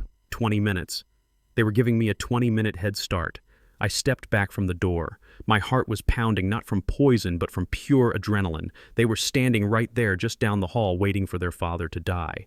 I looked around the room. I needed to leave. Now. I went to the window. My bedroom was on the ground floor facing the backyard. I unlocked the latch and slid the sash up. It moved silently. The night air hit my face cool and damp. The storm had finally broken and a light rain was falling. I grabbed the small waterproof bag I had stashed under the bed. It contained my cash, my new ID, and the keys to the rental car I had parked 3 blocks over. I put one leg over the sill. But before I left, I stopped. I looked back at the empty bed. I looked at the rumpled sheets where I was supposed to be dying. I looked at the peace lily, which was already starting to droop, its leaves turning brown from the toxic dose. They would come in here in 20 minutes. They would expect to find a corpse. Instead, they would find nothing. I wanted them to know. I wanted them to know that I knew. I walked over to the nightstand. I took a piece of paper from the notepad I kept there. I took a pen. I wrote a single sentence. He is perfectly healthy, no heart condition. It was what the doctor had told me days ago. It was the truth they had tried to bury with lies. I placed the note on the pillow right where my head had been. Then I climbed out the window and lowered myself into the wet grass. I slid the window down but left it open just an inch so the curtains would blow in the wind like a ghost. I ran. I ran through the backyard, dodging the old swing set I had built for Darius when he was 5. I ran through the neighbor's hedge. I ran until I hit the street behind my house. I made it to the rental car, a gray sedan parked inconspicuously between two trucks. I unlocked it and slid inside. I started the engine and let it idle, the sound drowned out by the rain. I checked my watch. 15 minutes had passed. In 5 minutes, Darius and Paige would open that door. They would put on their sad faces, ready to perform for the paramedics. They would walk to the bed expecting to see the final obstacle to their fortune removed. And instead, they would find a ghost. I put the car in gear and pulled away, driving slowly through the rain-slicked streets. I was not Bernie Freeman, the victim, anymore. I was Bernie Freeman, the man who had just risen from the dead. They wanted my money. They wanted my legacy. They were going to get exactly what they deserved. The rain had stopped by the time I reached the city limits, but the storm inside me was just beginning to rage. I drove the rental sedan past the towering glass skyscrapers of downtown Atlanta, feeling a strange sense of dislocation. For the past 10 years, I had played the role of the retired mechanic so well that I had almost forgotten what it felt like to be the other Bernie Freeman. The Bernie Freeman who did not worry about the price of gas. The Bernie Freeman who could buy and sell everyone who had ever looked down on him. I pulled into the underground parking garage of the Freeman Logistics Tower. The security guard, a young man named Marcus, who I had hired personally 3 years ago, stepped out of his booth with a frown. He saw a generic gray sedan and a disheveled old man behind the wheel. He started to wave me away, probably thinking I was a lost delivery driver. Then I rolled down the window and looked him in the eye. "Good morning, Marcus," I said, my voice dropping, the raspy act I used with my family. He froze. He squinted at me, peering past the stubble on my chin and the cheap windbreaker I was wearing. Then his eyes went wide. He snapped to attention, his back straightening as if he had been electrified. "Mr. Freeman," he stammered. "Sir, we did not expect you. The board said you were on sabbatical." "I am back, Marcus," I said. "Open the gate, and do not tell a soul I am here. Not the front desk, not the VP, no one." "Yes, sir. Of course, sir." The gate lifted. I drove through parking in the reserved spot that had sat empty for half a decade. I took the private elevator up to the penthouse floor. The doors slid open, revealing a world that Darius and Paige could not even imagine in their wildest greed-induced dreams. My office was exactly as I had left it.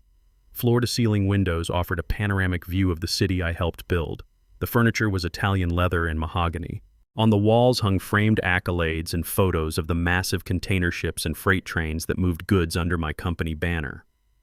I walked to the window and looked down at the streets below. From up here, the people looked like ants. My son and his wife were down there somewhere, scurrying around in the dirt thinking they were predators. They did not realize they were just insects and I was the boot. I sat down in my executive chair. It felt good. It felt right. For too long, I had stooped my shoulders and lowered my head.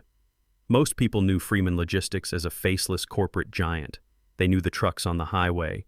They knew the massive warehouses near the airport and the shipping yards in Savannah. What they did not know, because I had spent a fortune keeping it quiet, was that I still owned 40% of the company. I was the silent majority shareholder. My net worth was not measured in the thousands or even the hundreds of thousands. It was north of $20 million. I had kept it a secret for one reason: Darius. When Sarah died, I saw how money affected people. I saw friends turn into leeches. I saw family members appear out of the woodwork with their hands out. I did not want that for my son. I wanted him to build his own character. I wanted him to know the value of a dollar earned with sweat, not given with a signature. So I created the illusion of the poor retired father. I thought if he believed I had nothing, he would learn to make something of himself. I was wrong. Instead of learning to work, he learned to steal. Instead of building his own ladder, he decided to cut down the tree. The elevator chimed softly. The doors opened and a woman stepped out. She was tall, impeccable, and carried herself with the sharpness of a razor blade. Ms. Sterling, my personal attorney, and the only person on earth besides Cyrus who knew the full extent of my double life. She did not look surprised to see me. She just looked at my cheap clothes with a raised eyebrow and set a thick leather folder on my desk. "You look terrible, Bernie," she said, sitting down and crossing her legs. "But I assume being poisoned and pushed off a cliff will do that to a man." "You heard I asked." "Cyrus updated me," she said. "He sent over the audio files. I have already forwarded them to a private server. Your family is very busy, Bernie." "How busy?" She opened the folder. She pulled out a document that made the air leaving my lungs feel hot. It was a property deed, my property deed. The deed to the modest ranch house where I had raised my son, where I had loved my wife, and where I had almost died last night. But there was a stamp on it. A lien. "Darius didn't just want your insurance money," she said. Her voice clipped and professional. "He needed cash immediately. Yesterday morning, while you were dealing with the tracker, he met with a man named Russo. Russo is not a banker. Russo is the kind of man who lends money at 50% interest and collects with a baseball bat." I picked up the document. I stared at the signature at the bottom. Bernard Freeman. It was my name. It looked like my handwriting. But the loops were too wide, the pressure too heavy. It was a forgery, a clumsy, desperate forgery. "He forged my signature," I whispered. "He mortgaged your house for $500,000, Sterling confirmed. Short-term loan. Due in full in 48 hours. That means tomorrow at noon. If the money isn't paid, Russo takes the house. And if he finds out the collateral is worthless because the signature is fake, he doesn't take the house. He takes Darius." I leaned back, the leather creaking. "That is why they were so desperate," I said. "That is why they couldn't wait for the heart attack to look natural. They were on a deadline. The sharks were circling." "Exactly," Sterling said. "They needed you dead by this morning so they could show the death certificate to Russo and promise him the insurance payout. Without your death, they have nothing but a debt they cannot pay and a criminal who is losing patience." I looked at the forged signature again. I felt a strange detachment. The anger was there, burning hot and bright, but the sadness was gone. You cannot grieve for someone who never existed. The son I thought I had was a fiction. The man who signed this paper was a stranger. "So what happens now?" Sterling asked. "Do we call the police? We have fraud, forgery, attempted murder. I can have them in cuffs within the hour." I stood up and walked back to the window. I looked at the city. I thought about the police. It would be easy. It would be clean. But it would be private. They would be arrested quietly. They would make up stories. They would play the victim. They would say I was abusive or senile or that I had told them to sign it. No. I wanted them to own this. I wanted them to stand in the light and show the world what they were. My phone buzzed in my pocket. It was a text from Cyrus. He was watching my house. "They are tearing it apart, Bernie. They are looking for the will. They just smashed Sarah S. china cabinet. They are screaming at each other. It is ugly."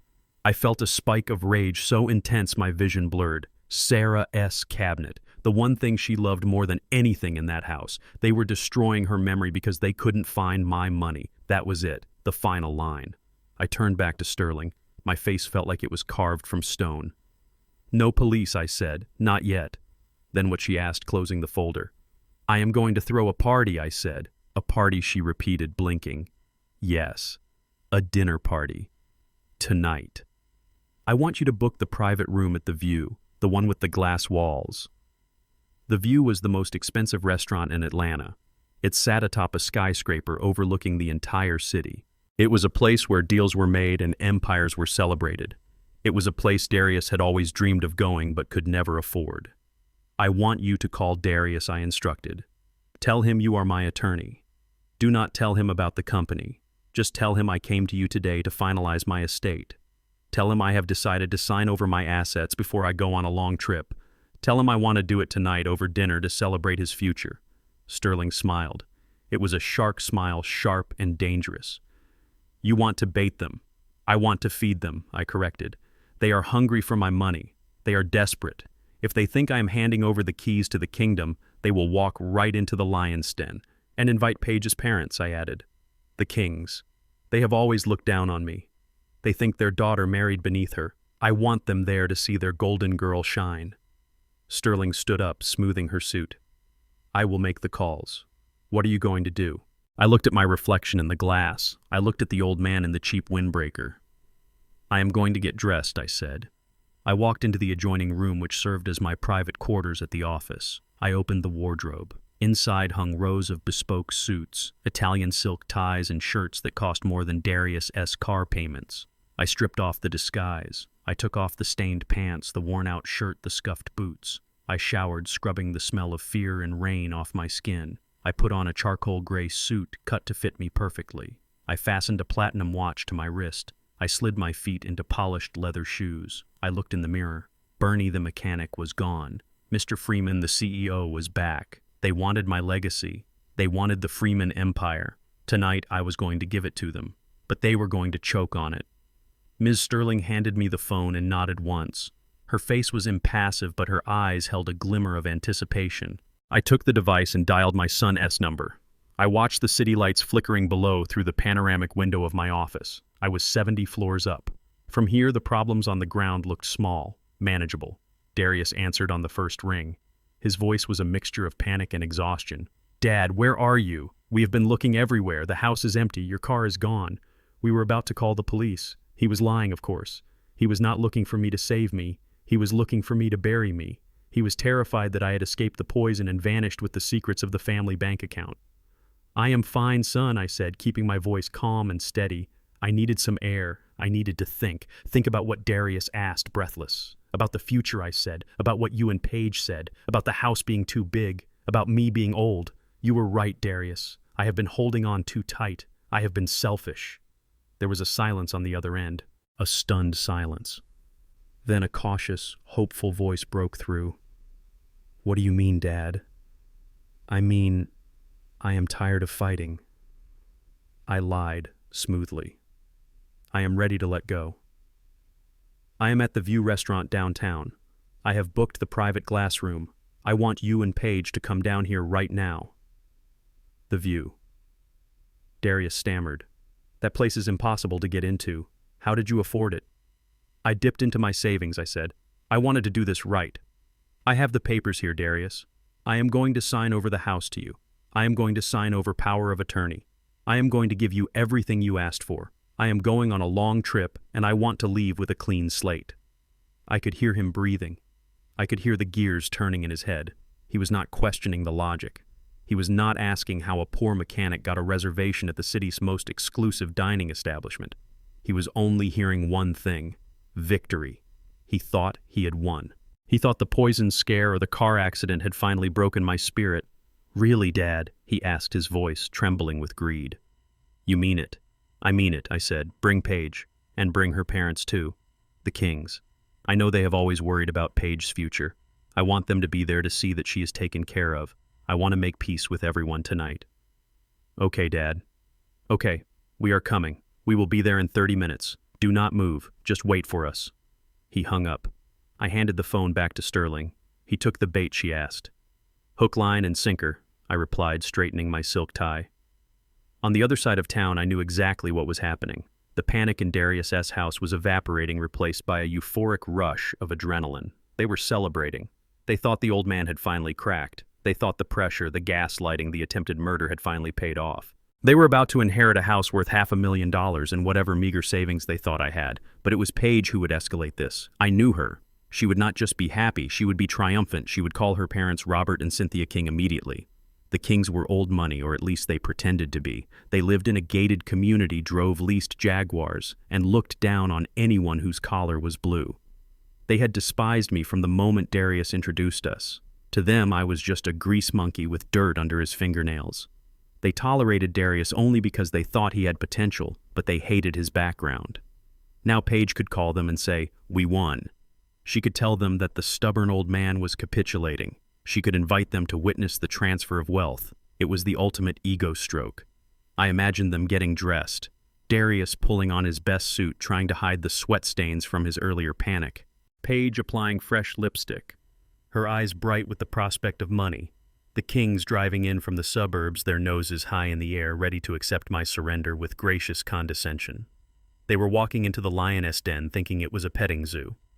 I waited in the private dining room of the View. The room was spectacular. 3 walls were floor-to-ceiling glass, offering a 360-degree view of the Atlanta skyline. The table was set with crystal and silver. A magnum of champagne sat in an ice bucket. I stood with my back to the door, looking out at the city I helped build. I checked my reflection in the glass. The charcoal suit fit perfectly. The platinum watch caught the light. I did not look like Bernie the mechanic. I looked like a shark in human skin. I heard voices in the hallway, loud, confident voices. "This is incredible," Robert King was saying. I did not know the old man had it in him to pick a place like this. "Probably spent his entire life savings on one dinner," Cynthia King sneered. "Pathetic, really. Trying to impress us at the very end." "Well, at least he is finally doing the right thing," Paige's voice cut in sharp and clear. "It is about time he stopped being a burden and started contributing. That house is a teardown anyway, but the land is worth a fortune." Darius laughed, a nervous, high-pitched sound. "We are going to be set. Once I sign those papers, the loan sharks back off and we have liquid cash." They entered the room. I did not turn around immediately. I let them soak it in. I let them see the opulence. I let them see the champagne. Bernie Robert King boomed, his voice echoing in the glass chamber. "Well, well, well. Look at this. Finally decided to join the civilized world, did you?" I turned slowly. The silence that fell over the room was instant and absolute. They were staring at me. But they were not staring at my face. They were staring at the suit. They were staring at the shoes. They were staring at the way I stood, tall, powerful, and completely at ease. I was not the hunched-over mechanic in a stained jumpsuit. I was a man who owned the room. Darius's mouth hung open. Paige blinked rapidly, trying to process the visual data that contradicted everything she knew about me. "Dad," Darius whispered, "you look different." "I look like myself, son," I said, my voice deep and resonant. "Please sit down." I gestured to the table. They sat slowly, moving like puppets on strings. Robert and Cynthia King looked confused, but they masked it with arrogance. Paige sat next to Darius, her eyes darting around the room, looking for the papers, looking for the notary, looking for the prize. So Robert King said, settling into his chair and reaching for the champagne bottle without asking, "We hear you are finally making some sensible decisions, Bernie. Paige tells us you are moving to a facility. Smart move. Let the young people handle the assets. You have had your turn." Cynthia chimed in, smoothing her expensive dress. "Yes, Bernie, it is so noble of you to step aside. Darius and Paige have such big plans. They deserve to enjoy their lives without having to worry about supporting you." Paige smiled a tight, predatory smile. "We just want you to be safe, Dad. We want you to be comfortable. Signing the house over is the best way to protect your legacy." My legacy. They dared to speak of my legacy. I looked at them one by one. I looked at the greedy parents who had raised a monster. I looked at the son who had tried to kill me for a payout. I looked at the daughter-in-law who had mixed poison into my milk. "You are right," I said, picking up my glass of sparkling water. "It is time for the truth. It is time for everyone to get exactly what they deserve." Darius leaned forward, his eyes hungry. "The papers, Dad. Where are the papers?" I reached into my inside jacket pocket. I pulled out a single folded document. It was not a thick stack of deeds and transfer forms. It was a single sheet of crisp white paper. I placed it on the spinning glass centerpiece in the middle of the table. I gave it a gentle push. It rotated slowly until it stopped in front of Darius. "What is this?" he asked, reaching for it. "Read it," I said. Darius picked up the paper. Paige leaned over his shoulder, reading along. As their eyes scanned the text, the color drained from their faces.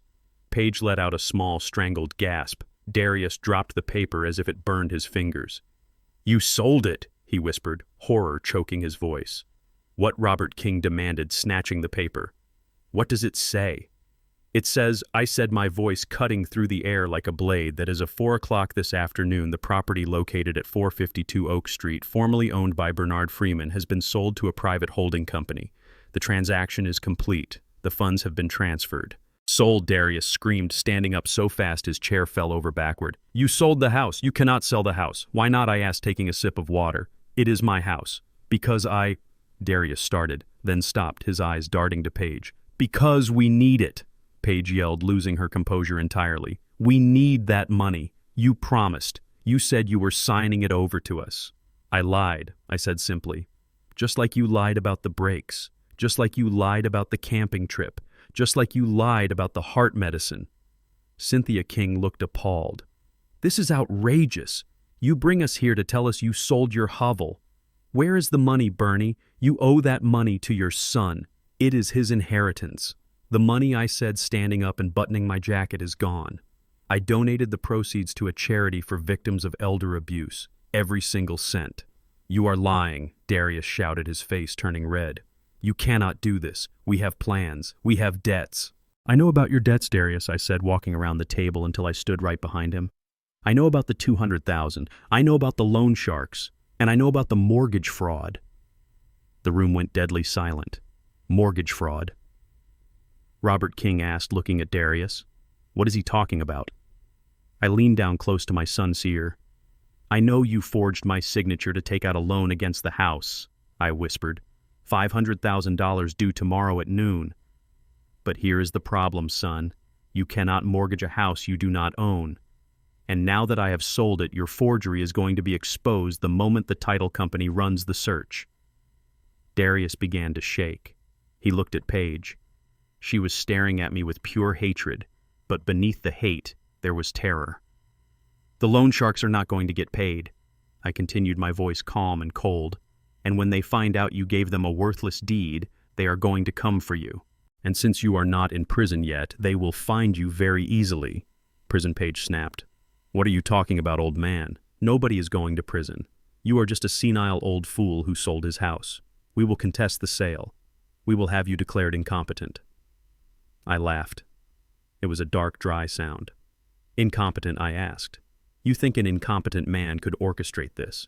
You think a senile old man could buy this suit? I gestured to the room.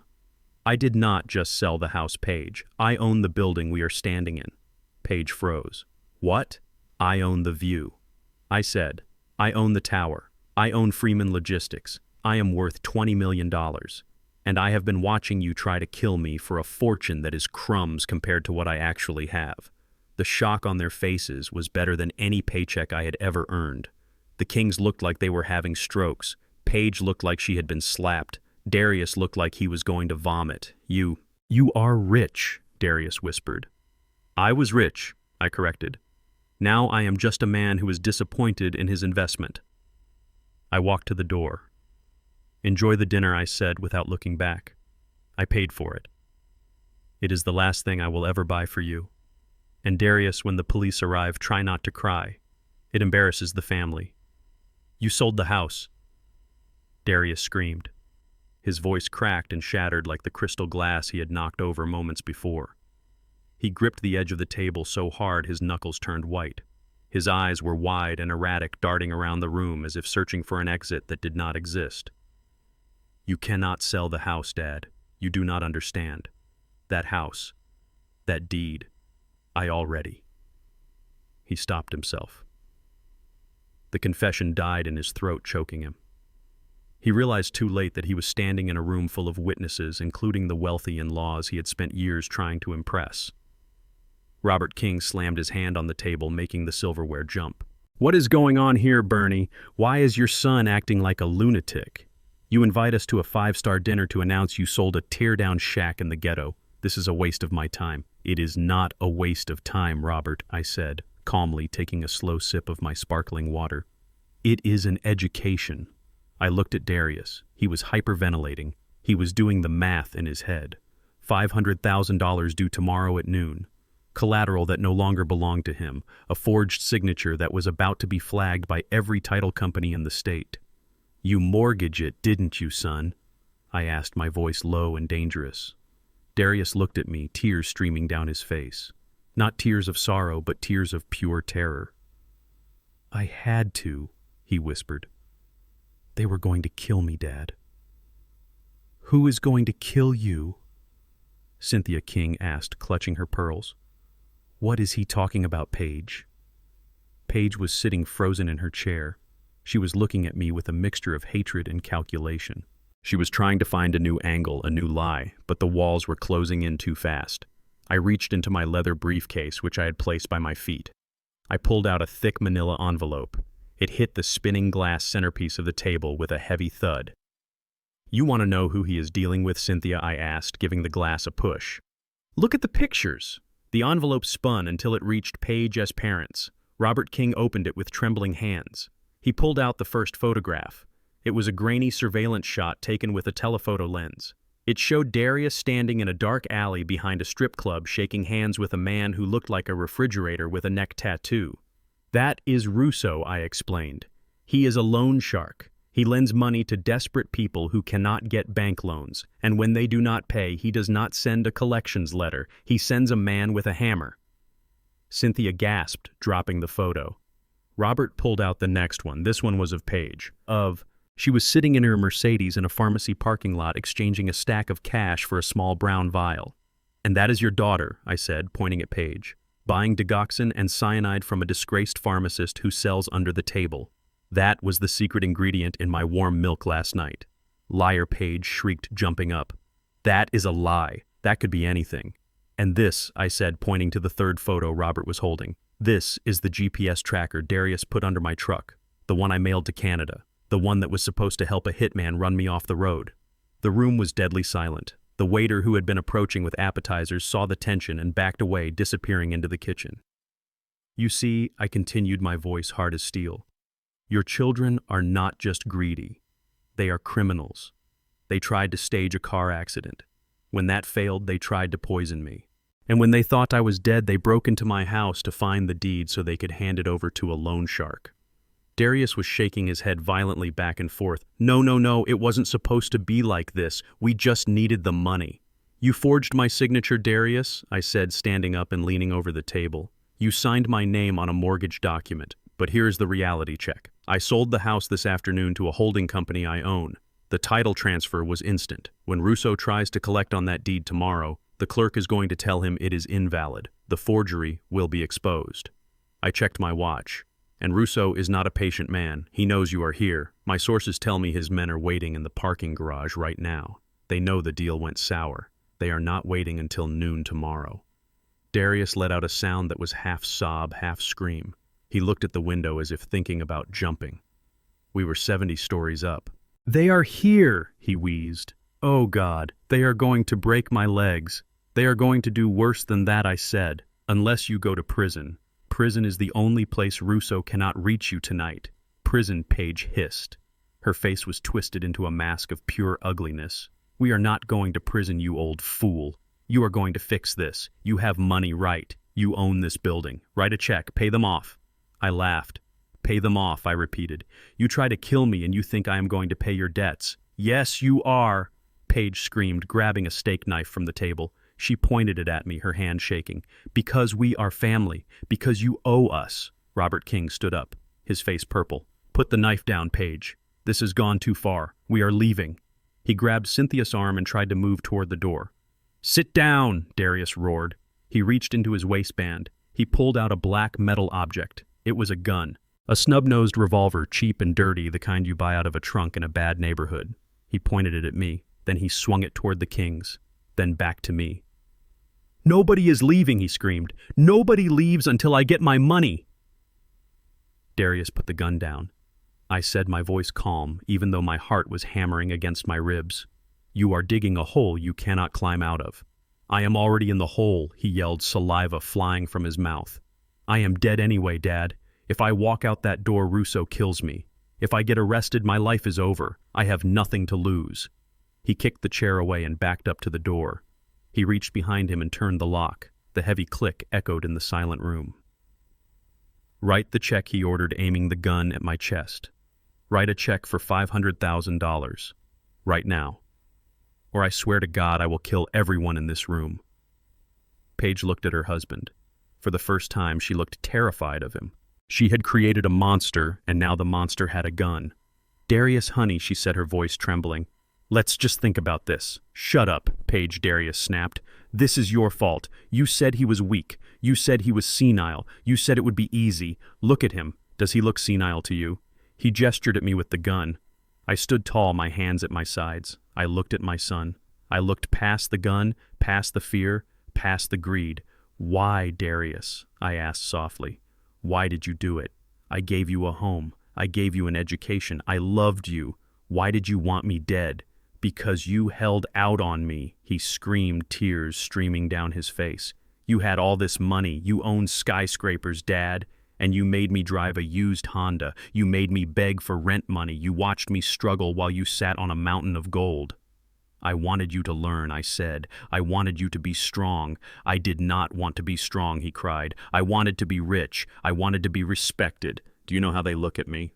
Page's friends, the Kings. They look at me like I am trash, like I am the son of a mechanic. I needed the money to be someone. I looked at the Kings. They were cowering in the corner, holding each other. They were pathetic. "You wanted to impress them?" I asked, pointing at the shivering couple. "These people who judge a man by his wallet and not his character. You sold your soul for their approval." "It does not matter," Darius said, wiping his nose with his sleeve. "Just write the check. Write it and we disappear. We will go to Mexico. You will never see us again." I shook my head slowly. "I cannot do that, son." "Why not?" He screamed, cocking the hammer of the gun. "Because it is too late," I said. "And because you are a fool." I took a step toward him. He flinched, but he did not shoot. "You think I was holding out on you?" I asked. "You think I was being stingy?" "Darius, I have a trust document in my safe right now. It was drafted 5 years ago." I took another step. "It transfers ownership of Freeman Logistics to you," I said. "Not a check. The company, the real estate, the assets, $20 million worth of empire." Darius lowered the gun slightly, his eyes widening. "What?" he whispered. "It was set to execute on your 35th birthday," I said. "I wanted to give you time to mature. I wanted to hand you the keys when you were ready to drive." 20 million, Paige breathed out. Her eyes glazed over. She looked like she was in a trance. "You were going to give me $20 million, Darius asked, his voice breaking. "Yes," I said. "But you couldn't wait 3 years. You couldn't work for it. You chose the quick way. You chose the insurance scam. You chose the $4 million payout over the $20 million legacy. You traded a kingdom for a used car lot, Darius." The realization hit him like a physical blow. His knees buckled. The gun dipped toward the floor. 20 million, he sobbed. "I would have had 20 million. Paige suddenly let out a shriek. It was the sound of a wild animal. "You idiot," she screamed, launching herself at Darius. "You told me he was broke. You told me he had nothing but the house and the pension." She clawed at his face, her nails digging into his skin. "You ruined it," she yelled. "We could have had it all. We could have waited." "You stupid, useless man. Get off me," Darius yelled, trying to push her away.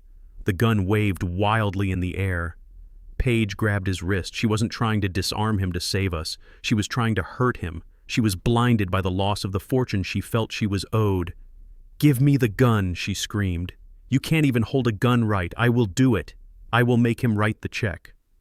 They wrestled for the weapon. The Kings screamed. I dove under the table. There was a flash of light, a deafening boom. The glass wall behind them shattered, raining shards down onto the streets of Atlanta. And then silence. I looked up from under the table. Paige was standing there, looking down at her leg. A dark stain was spreading rapidly across her black dress, just above the knee. She looked surprised. Then she looked at Darius. Then she opened her mouth and screamed. Darius dropped the gun. It clattered on the floor, sliding across the marble tiles until it hit my shoe. He looked at his hands. He looked at his wife bleeding on the floor. He looked at me. "Dad," he whispered, "help me." I picked up the gun. It was heavy. It was warm. I stood up and pointed it at the floor. I took out my phone and dialed a number. "It is over, Cyrus," I said. "Send them in." The door to the private room burst open. But it wasn't the police. Not yet. It was Cyrus leading a team of 4 private security contractors. They were big, serious men wearing tactical vests. They swarmed the room. 2 of them grabbed Darius, slamming him against the wall and zip-tying his hands. One of them went to Paige, applying a tourniquet to her leg while she screamed curses at everyone. The Kings were weeping in the corner, terrified and humiliated. I handed the gun to Cyrus. "Bag it," I said. "Evidence." I walked over to Darius. He was pinned against the expensive wallpaper, his face pressed into the pattern. He was crying like a child. "Dad, please," he begged. "Do not let them take me. Russo will kill me in prison." I looked at him. I looked at the son I had raised, and I realized that the boy I knew had died a long time ago. The man in front of me was a stranger who had tried to kill me. "You made your choice, Darius," I said, my voice devoid of emotion. "You bet against the house, and the house always wins." I turned to Ms. Sterling, who had been watching from the corner, calm as a statue throughout the entire ordeal. "Draft the paperwork," I told her. "What paperwork?" she asked. "The disownment papers," I said, "and the donation forms. I want every cent of that trust fund liquidated and sent to charity. Tonight." I walked out of the room, leaving the screams and the sirens behind me. I took the elevator down to the lobby. I walked out into the cool night air. The parking valet brought my car around. Not the rental, not the rusty truck, my real car. A vintage restored Mercedes convertible that I kept in storage for special occasions. I got in and put the top down. I looked up at the tower. I could see the lights of the private room 70 floors up. I could see the flashing lights of the police cars arriving at the entrance. I put the car in gear and drove away. I was alone. I had no son. I had no family. But I was alive, and for the first time in a long time, I was free. The gunshot was deafening in the enclosed glass room. It was not the cinematic bang I had expected, but a flat, hard crack that slapped against the eardrums and left a high-pitched ringing in its wake. Time seemed to fracture and slow down. I watched the smoke drift lazily from the barrel of the cheap revolver as it clattered across the marble floor, spinning like a discarded toy. For a heartbeat, there was absolute silence. Then Paige screamed. It was a sound that tore through the luxury suite, a raw, primal shriek of disbelief and agony. She staggered back, clutching her thigh. Dark red blood began to bloom against the black fabric of her dress, spreading rapidly like ink on blotting paper. Her legs gave out, and she collapsed onto the expensive carpet, writhing and clawing at the floor. Darius stood frozen, his hands hovering in the air where the gun had been moments before. His face was a mask of absolute shock. He looked at his hands, then at his wife, then at me. His mouth opened and closed, but no sound came out. He had not meant to pull the trigger. In his greed and his desperation to control the situation, he had destroyed the only ally he had left. Robert and Cynthia King were huddled in the corner behind an overturned chair. Cynthia was sobbing quietly, her hands over her ears, rocking back and forth. Robert was staring at his daughter bleeding on the floor, his face the color of ash. The arrogance, the condescension, the pride, it had all evaporated, leaving behind two terrified old people who realized too late that they were not spectators in this tragedy, but participants. Before Darius could move, before he could kneel to help his wife or lunge for the gun again, the double doors of the private dining room exploded inward. This was not hotel security. This was the result of the call Cyrus had made 10 minutes ago. "Police, get down. Get on the ground now." A tactical team swarmed the room, moving with a terrifying fluid efficiency. They were dressed in heavy armor, their weapons drawn and leveled. Laser sights cut through the dim ambient lighting, painting dancing red dots on Darius' chest and forehead. Darius did not resist. The fight had left him the moment the gun went off. He crumpled to his knees, his hands raised in surrender, tears streaming down his face, mixing with the snot and sweat of a man whose soul had finally broken under the weight of his own choices. "Do not move," one officer shouted, advancing on him. Two officers were on him instantly. They drove his face into the carpet right next to the wine stain from earlier that evening. They twisted his arms behind his back with practiced brutality. I heard the metallic ratcheting sound of handcuffs tightening. It was a final, definitive sound.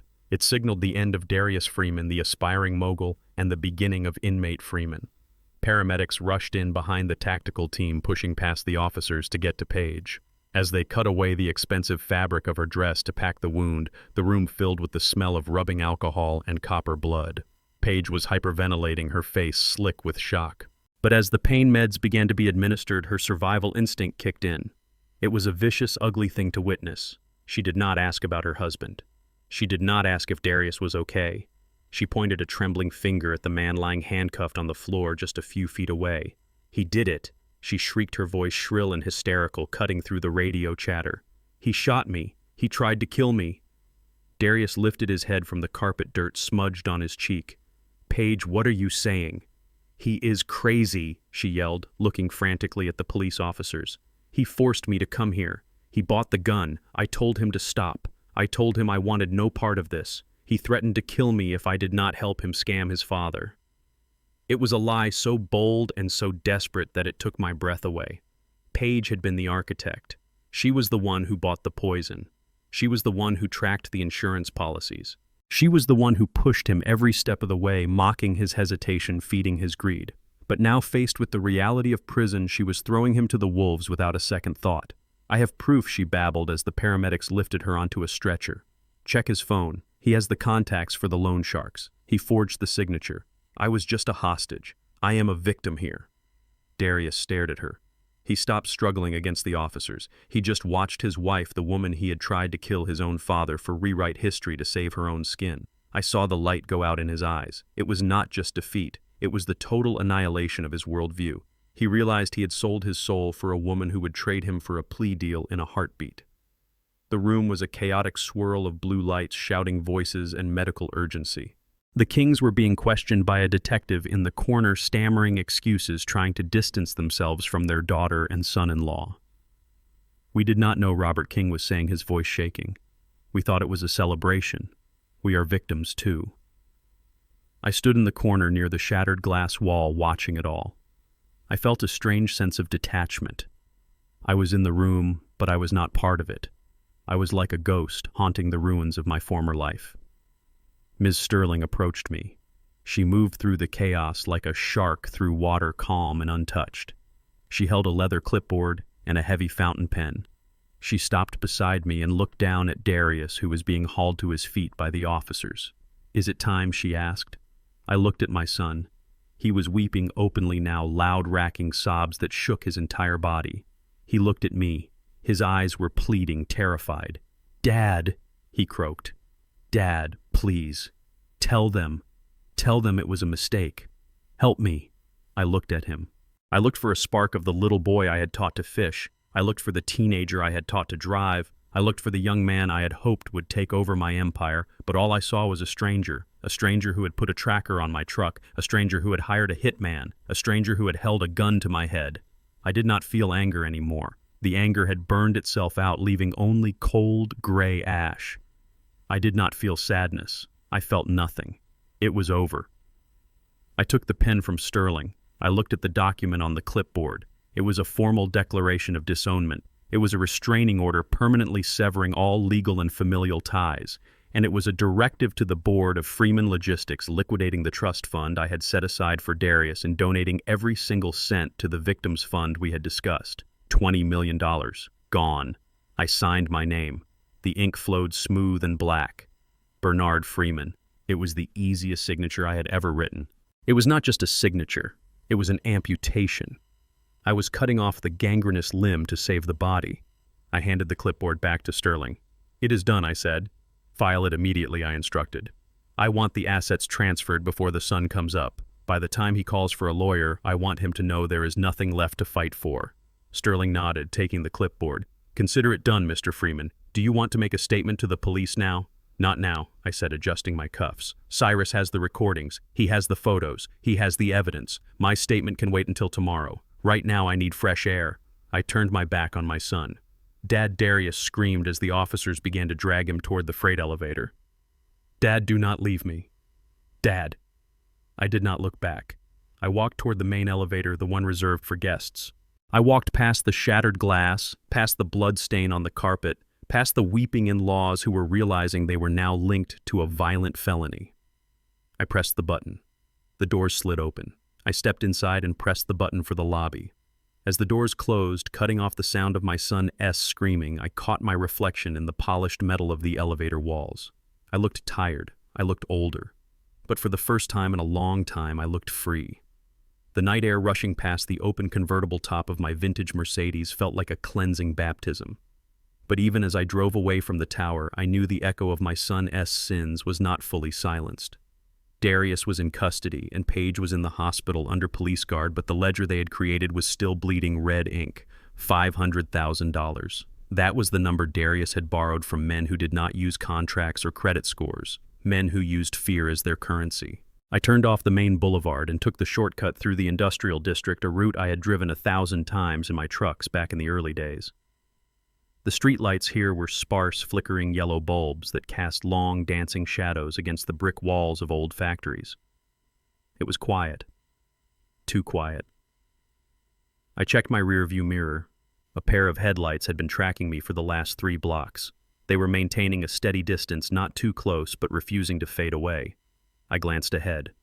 Another set of lights flickered on from a side alley, pulling out to block the narrow 2-lane road. It was a classic pincer movement. I did not panic. I did not slam on the brakes or try to spin the car around. I simply slowed the Mercedes to a smooth stop, letting the engine idle. The car behind me pulled up tight, cutting off my retreat. The car in front sat sideways across the asphalt, its high beams blinding me. I put the car in park. I sat there gripping the steering wheel, listening to the hum of my engine and the thud of heavy doors slamming shut in the darkness. I knew who they were. This was Russo's crew. They had been watching the tower, waiting for Darius to come out with the money. When the police cars swarmed the building and dragged Darius out in cuffs, they realized their payday was evaporating.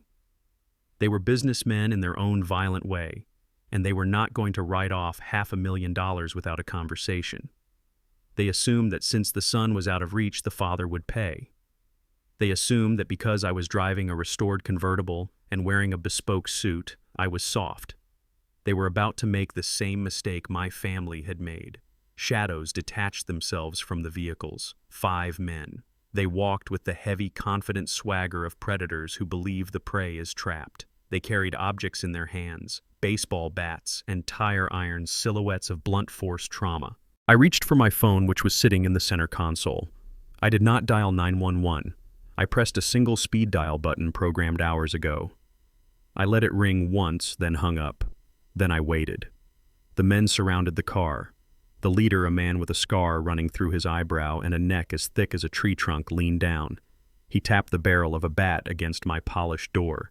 It made a dull, hollow sound that made me wince, not out of fear for my safety, but for the paint job. "Get out of the car, Mr. Freeman," the man said. His voice was like gravel in a cement mixer. I looked at him. I did not move to open the door. "I am comfortable right here," I said. The man laughed, a short bark of amusement. He did not see a threat. He saw an old man in a fancy car trapped in a dark alley. "We need to talk about your son," he said, leaning closer so I could smell the stale tobacco on his breath. "Darius owes Mr. Russo a lot of money, 500 large, and since Darius is currently a guest of the state, we figure his daddy can settle the tab." I looked at the bat, resting near my headrest. "My son is a grown man," I said, keeping my voice level. "His debts are his own. I did not sign for that loan. In fact, he forged my signature to get it. That makes the contract void." The man smiled, revealing yellow teeth. "We are not banks, Mr. Freeman. We do not care about signatures or forgery. We care about cash. And we know you have it. We saw you at the View. We know you own the place. So you are going to write us a check, or we are going to take this car, this watch, and maybe a few of your fingers as a down payment." The other men chuckled, shifting their weapons. They began to circle tighter, closing the distance. One of them reached for the door handle. I sighed. It was a sigh of genuine disappointment. I had hoped they would be smarter than this. I had hoped they would do their homework. "If you touch this car," I said, my voice dropping an octave, "you are going to regret it." The leader sneered. "Is that right, old man? And who is going to make us regret it? You!" He raised the bat, preparing to smash the windshield to make his point. That is when the ground began to shake. It started as a low vibration, a rumble that you could feel in the soles of your feet before you heard it. Then came the sound, the deep guttural roar of massive diesel engines revving in unison. The leader froze the bat, hovering in the air. He looked around confused. Bright white floodlights suddenly blazed to life from both ends of the alley, turning the night into day. The thugs squinted, shielding their eyes. 3 massive black semi-trucks bearing the silver logo of Freeman Logistics rolled into view. They did not stop. They pushed forward their grills like walls of steel, closing in on the smaller cars blocking the road. They boxed the gangsters in, completely crushing the bumpers of their sedans with a sickening crunch of metal. Air brakes hissed violently. The doors of the trucks opened. 10 men stepped out. These were not street thugs. These were my private security team men I recruited from special forces and overseas contracting jobs. They wore tactical gear. They held military-grade rifles, not baseball bats. They moved with silent, disciplined precision, forming a perimeter around my convertible.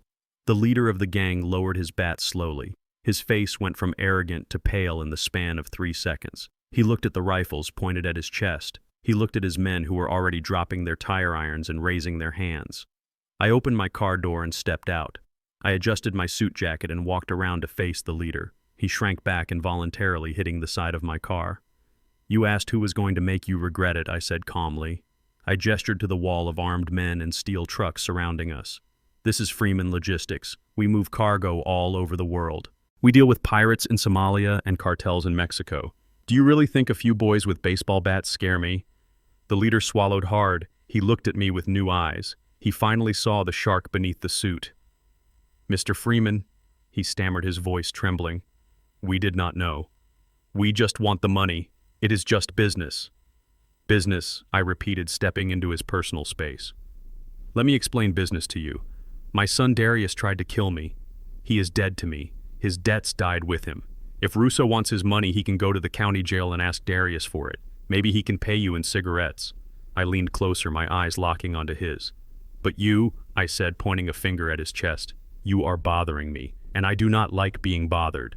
I turned and pointed toward the end of the street where the city lights glowed. "You operate out of the warehouse on 5th Street right, the one behind the pawn shop." The leader's eyes widened. "How did you know that?" "I own the mortgage on that building," I said. "I own the mortgage on the pawn shop too. In fact, I own the mortgage on most of this district." I took a step back, looking him up and down with disdain. "Here is the new deal. You are going to get in your cars and you are going to leave. You are going to tell Russo that Bernie Freeman is off limits. If I see you again, if I even hear a rumor that you are looking for me, I will foreclose on your headquarters tomorrow morning. I will buy the land. I will bulldoze it. And I will turn your little operation into a hazardous waste dump." The leader stared at me. He looked at the soldiers behind me. He looked at the trucks that could crush his car flat without slowing down. He realized he was out of his league. He was playing checkers and I was playing 4D chess with live ammunition. "We are leaving," he whispered. "We are going." "Good," I said. I waited. They scrambled back into their cars. They had to reverse, awkwardly scraping against the walls to get out of the trap. The Freeman Logistics trucks backed up just enough to let them squeeze through. I watched them flee their taillights, disappearing into the darkness like frightened rats. Cyrus stepped out from behind one of the trucks, a shotgun resting casually on his shoulder. He grinned. "That was dramatic, Bernie. It needed to be," I said, getting back into my car. "They respect force, Cyrus." "Nothing else." I started the engine. "Is it over?" Cyrus asked, leaning on my door. I looked at the empty street. I looked at the sky. "Yes," I said, "it is over." I drove home. Not to the old ranch house. I never went back there. I drove to the penthouse at the tower. I slept in a bed that cost $10,000, surrounded by silence. It was lonely, but it was safe. 6 months later, I sat in the back of the courtroom. I watched as the judge read the verdict. Guilty on all counts. Conspiracy to commit murder, insurance fraud, forgery, attempted murder. Darius stood up to hear his sentence. He looked small. His expensive suit hung off him loosely. He had lost 20 pounds in county jail. His hair was thinning. He looked like an old man. 20 years. No parole for 15. Paige got the same. She sobbed when the gavel came down, screaming that it was not fair that she was a victim. Nobody listened. As the bailiffs led Darius away, he turned and scanned the gallery. He saw me. He stopped. He pressed his hands against the railing.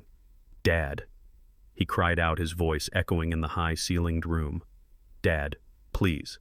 I am sorry. I learned my lesson. Use your money. Get me a better lawyer. Get me out of here. Please, Dad." The room went quiet. Everyone looked at me. The wealthy businessman in the back row. I stood up. I buttoned my jacket. I looked at the man who shared my blood, but not my heart. I walked to the railing. I looked him in the eye. "Money is for family." "Darius," I said, my voice carrying to every corner of the room, "I would spend every dime I have to save my family." I paused, letting the words sink in. "But the man who tried to kill me is not my family." I turned my back on him. I walked out of the courtroom. I heard him screaming my name, but I did not stop. I did not look back. Outside, the sun was shining. Cyrus was waiting for me by the curb, leaning against a brand-new convertible, bright red with a fishing rod in the back seat. "Ready to go?" he asked, opening the door. I got in. I took a deep breath of fresh air. "Where to?" Cyrus asked. "Alaska," I said. "I hear the salmon are running, and I have a lot of frequent flyer miles to use." We drove away, leaving the courthouse, the prison, and the past in the rearview mirror. I had lost a son. It was a wound that would never fully heal, but I had saved myself. I had cut out the rot so the tree could live. And as we hit the highway, speeding toward a future that was finally mine, I realized something important. Blood makes you related. Loyalty makes you family. And sometimes the bravest thing you can do is walk away from the people who share your DNA and build a life with the people who share your values. That is the true legacy of Bernie Freeman. And it is one I am proud to own. The gavel fell with a sound like a heavy stone dropping into deep water. It was the final period at the end of a very long and ugly sentence. 6 months had passed since the night at the View. 6 months of depositions, hearings, and the slow grinding wheels of justice. I sat in the back row of the courtroom, my hands resting on the head of a cane I did not really need but liked for the aesthetic. I watched the backs of 2 people I once would have died for. Darius and Paige stood before the judge. They did not look like the power couple they had pretended to be. They looked like what they were. 2 desperate criminals who had gambled everything on a shortcut and lost. The orange jumpsuits washed out their complexions. Darius was shaking. Paige was sobbing softly, her shoulders heaving. The judge did not mince words. Conspiracy to commit murder, insurance fraud, forgery, possession of an illegal firearm. The list of their sins was long. 20 years, the judge said. 20 years in a state penitentiary with no possibility of parole for 15. I watched Paige collapse her legs, giving out as if her bones had turned to water. She screamed something about being a victim, about being coerced, but the bailiffs were already moving in. Darius did not scream. He just turned around. He scanned the room, his eyes wild and fearful, until they locked onto mine. I could have left then. I could have walked out and never looked back. But I needed one last thing. I needed to say goodbye, not to the criminals, but to the ghost of the son I thought I had. I went to the holding area. I sat on a metal stool in a room that smelled of industrial cleaner and despair. There was a thick pane of reinforced glass between us. Darius sat on the other side. He looked 20 years older than he was. His hair was thinning. His skin was sallow. He picked up the black phone receiver. His hand was trembling. I picked up mine. "Dad," he said, his voice tinny and distorted through the speaker. "Dad, I am so sorry. I messed up. I know I messed up. But 20 years. I cannot do 20 years, Dad. I will die in here." I looked at him. I looked at the boy who used to run to me when he scraped his knee. That boy was gone, replaced by a man who had sold my life for a payout. "Please, Dad." He begged, tears streaming down his face. "You have money. You have so much money. You can hire better lawyers. You can get an appeal. You can get me out of this. Just help me one last time. I promise I will disappear. I will never ask for anything again. Just use the money to save me." I adjusted my silk tie. Silk. I smoothed the lapel of my charcoal suit. I looked him dead in the eye. "Money is for family. Darius," I said, my voice steady and cold, "I would spend every dime I have, every cent of that 20 million to save my family." Darius S.'s face lit up with a flicker of hope. But then I leaned forward. "But the man who put a tracker on my truck is not my family. The man who hired a hitman to run me off a cliff is not my family. The man who tried to poison me in my own bed is not my family. You are just a stranger, Darius, and I do not owe strangers a thing." The hope died in his eyes, replaced by a vast, empty darkness. I hung up the phone. I stood up. I turned my back on the glass, on the pleading man, on the past. I walked out of the room and I did not look back. The next week I sold the house, the ranch on the cul-de-sac where I had lived for 40 years. I did not want it anymore. It was tainted. I sold it to a young couple just starting out, and I gave them a deal they could not refuse because I wanted good energy back in that place. I took the proceeds from the sale, and I combined them with the liquidated trust fund I had originally set aside for Darius. I walked into the technical college down the street, the one where I had learned to fix engines 50 years ago. I sat down with the dean and I wrote a check. It was the Sarah Freeman Scholarship Fund. It was a full-ride scholarship for kids who wanted to be mechanics, kids who had grease under their fingernails and dreams in their hearts but no money in their pockets, kids who were willing to work. I made sure the legal language was ironclad. Not a single penny of my estate would ever go to Darius Freeman or anyone associated with him. If he ever got out of prison, he would find a world where his father's legacy was everywhere but out of his reach. He would see my name on buildings, on scholarships, on the sides of trucks, but he would never touch the wealth he had tried to kill for. That was my justice. The morning sun was bright and crisp, the kind of light that makes everything look new. I stood on the curb outside the airport terminal. A car pulled up. It was not a sensible sedan. It was a brand new cherry-red convertible with a V8 engine that purred like a lion. The top was down. Cyrus was behind the wheel, wearing sunglasses and a grin that split his beard. "Get in, old man!" he yelled over the engine. "The fish are not going to catch themselves." I laughed. It was a genuine laugh, deep and loud. I tossed my leather duffel bag into the back seat next to a case of expensive scotch and 2 high-end fishing rods. I climbed into the passenger seat. The leather was soft and warm. "Where to?" Cyrus asked, revving the engine.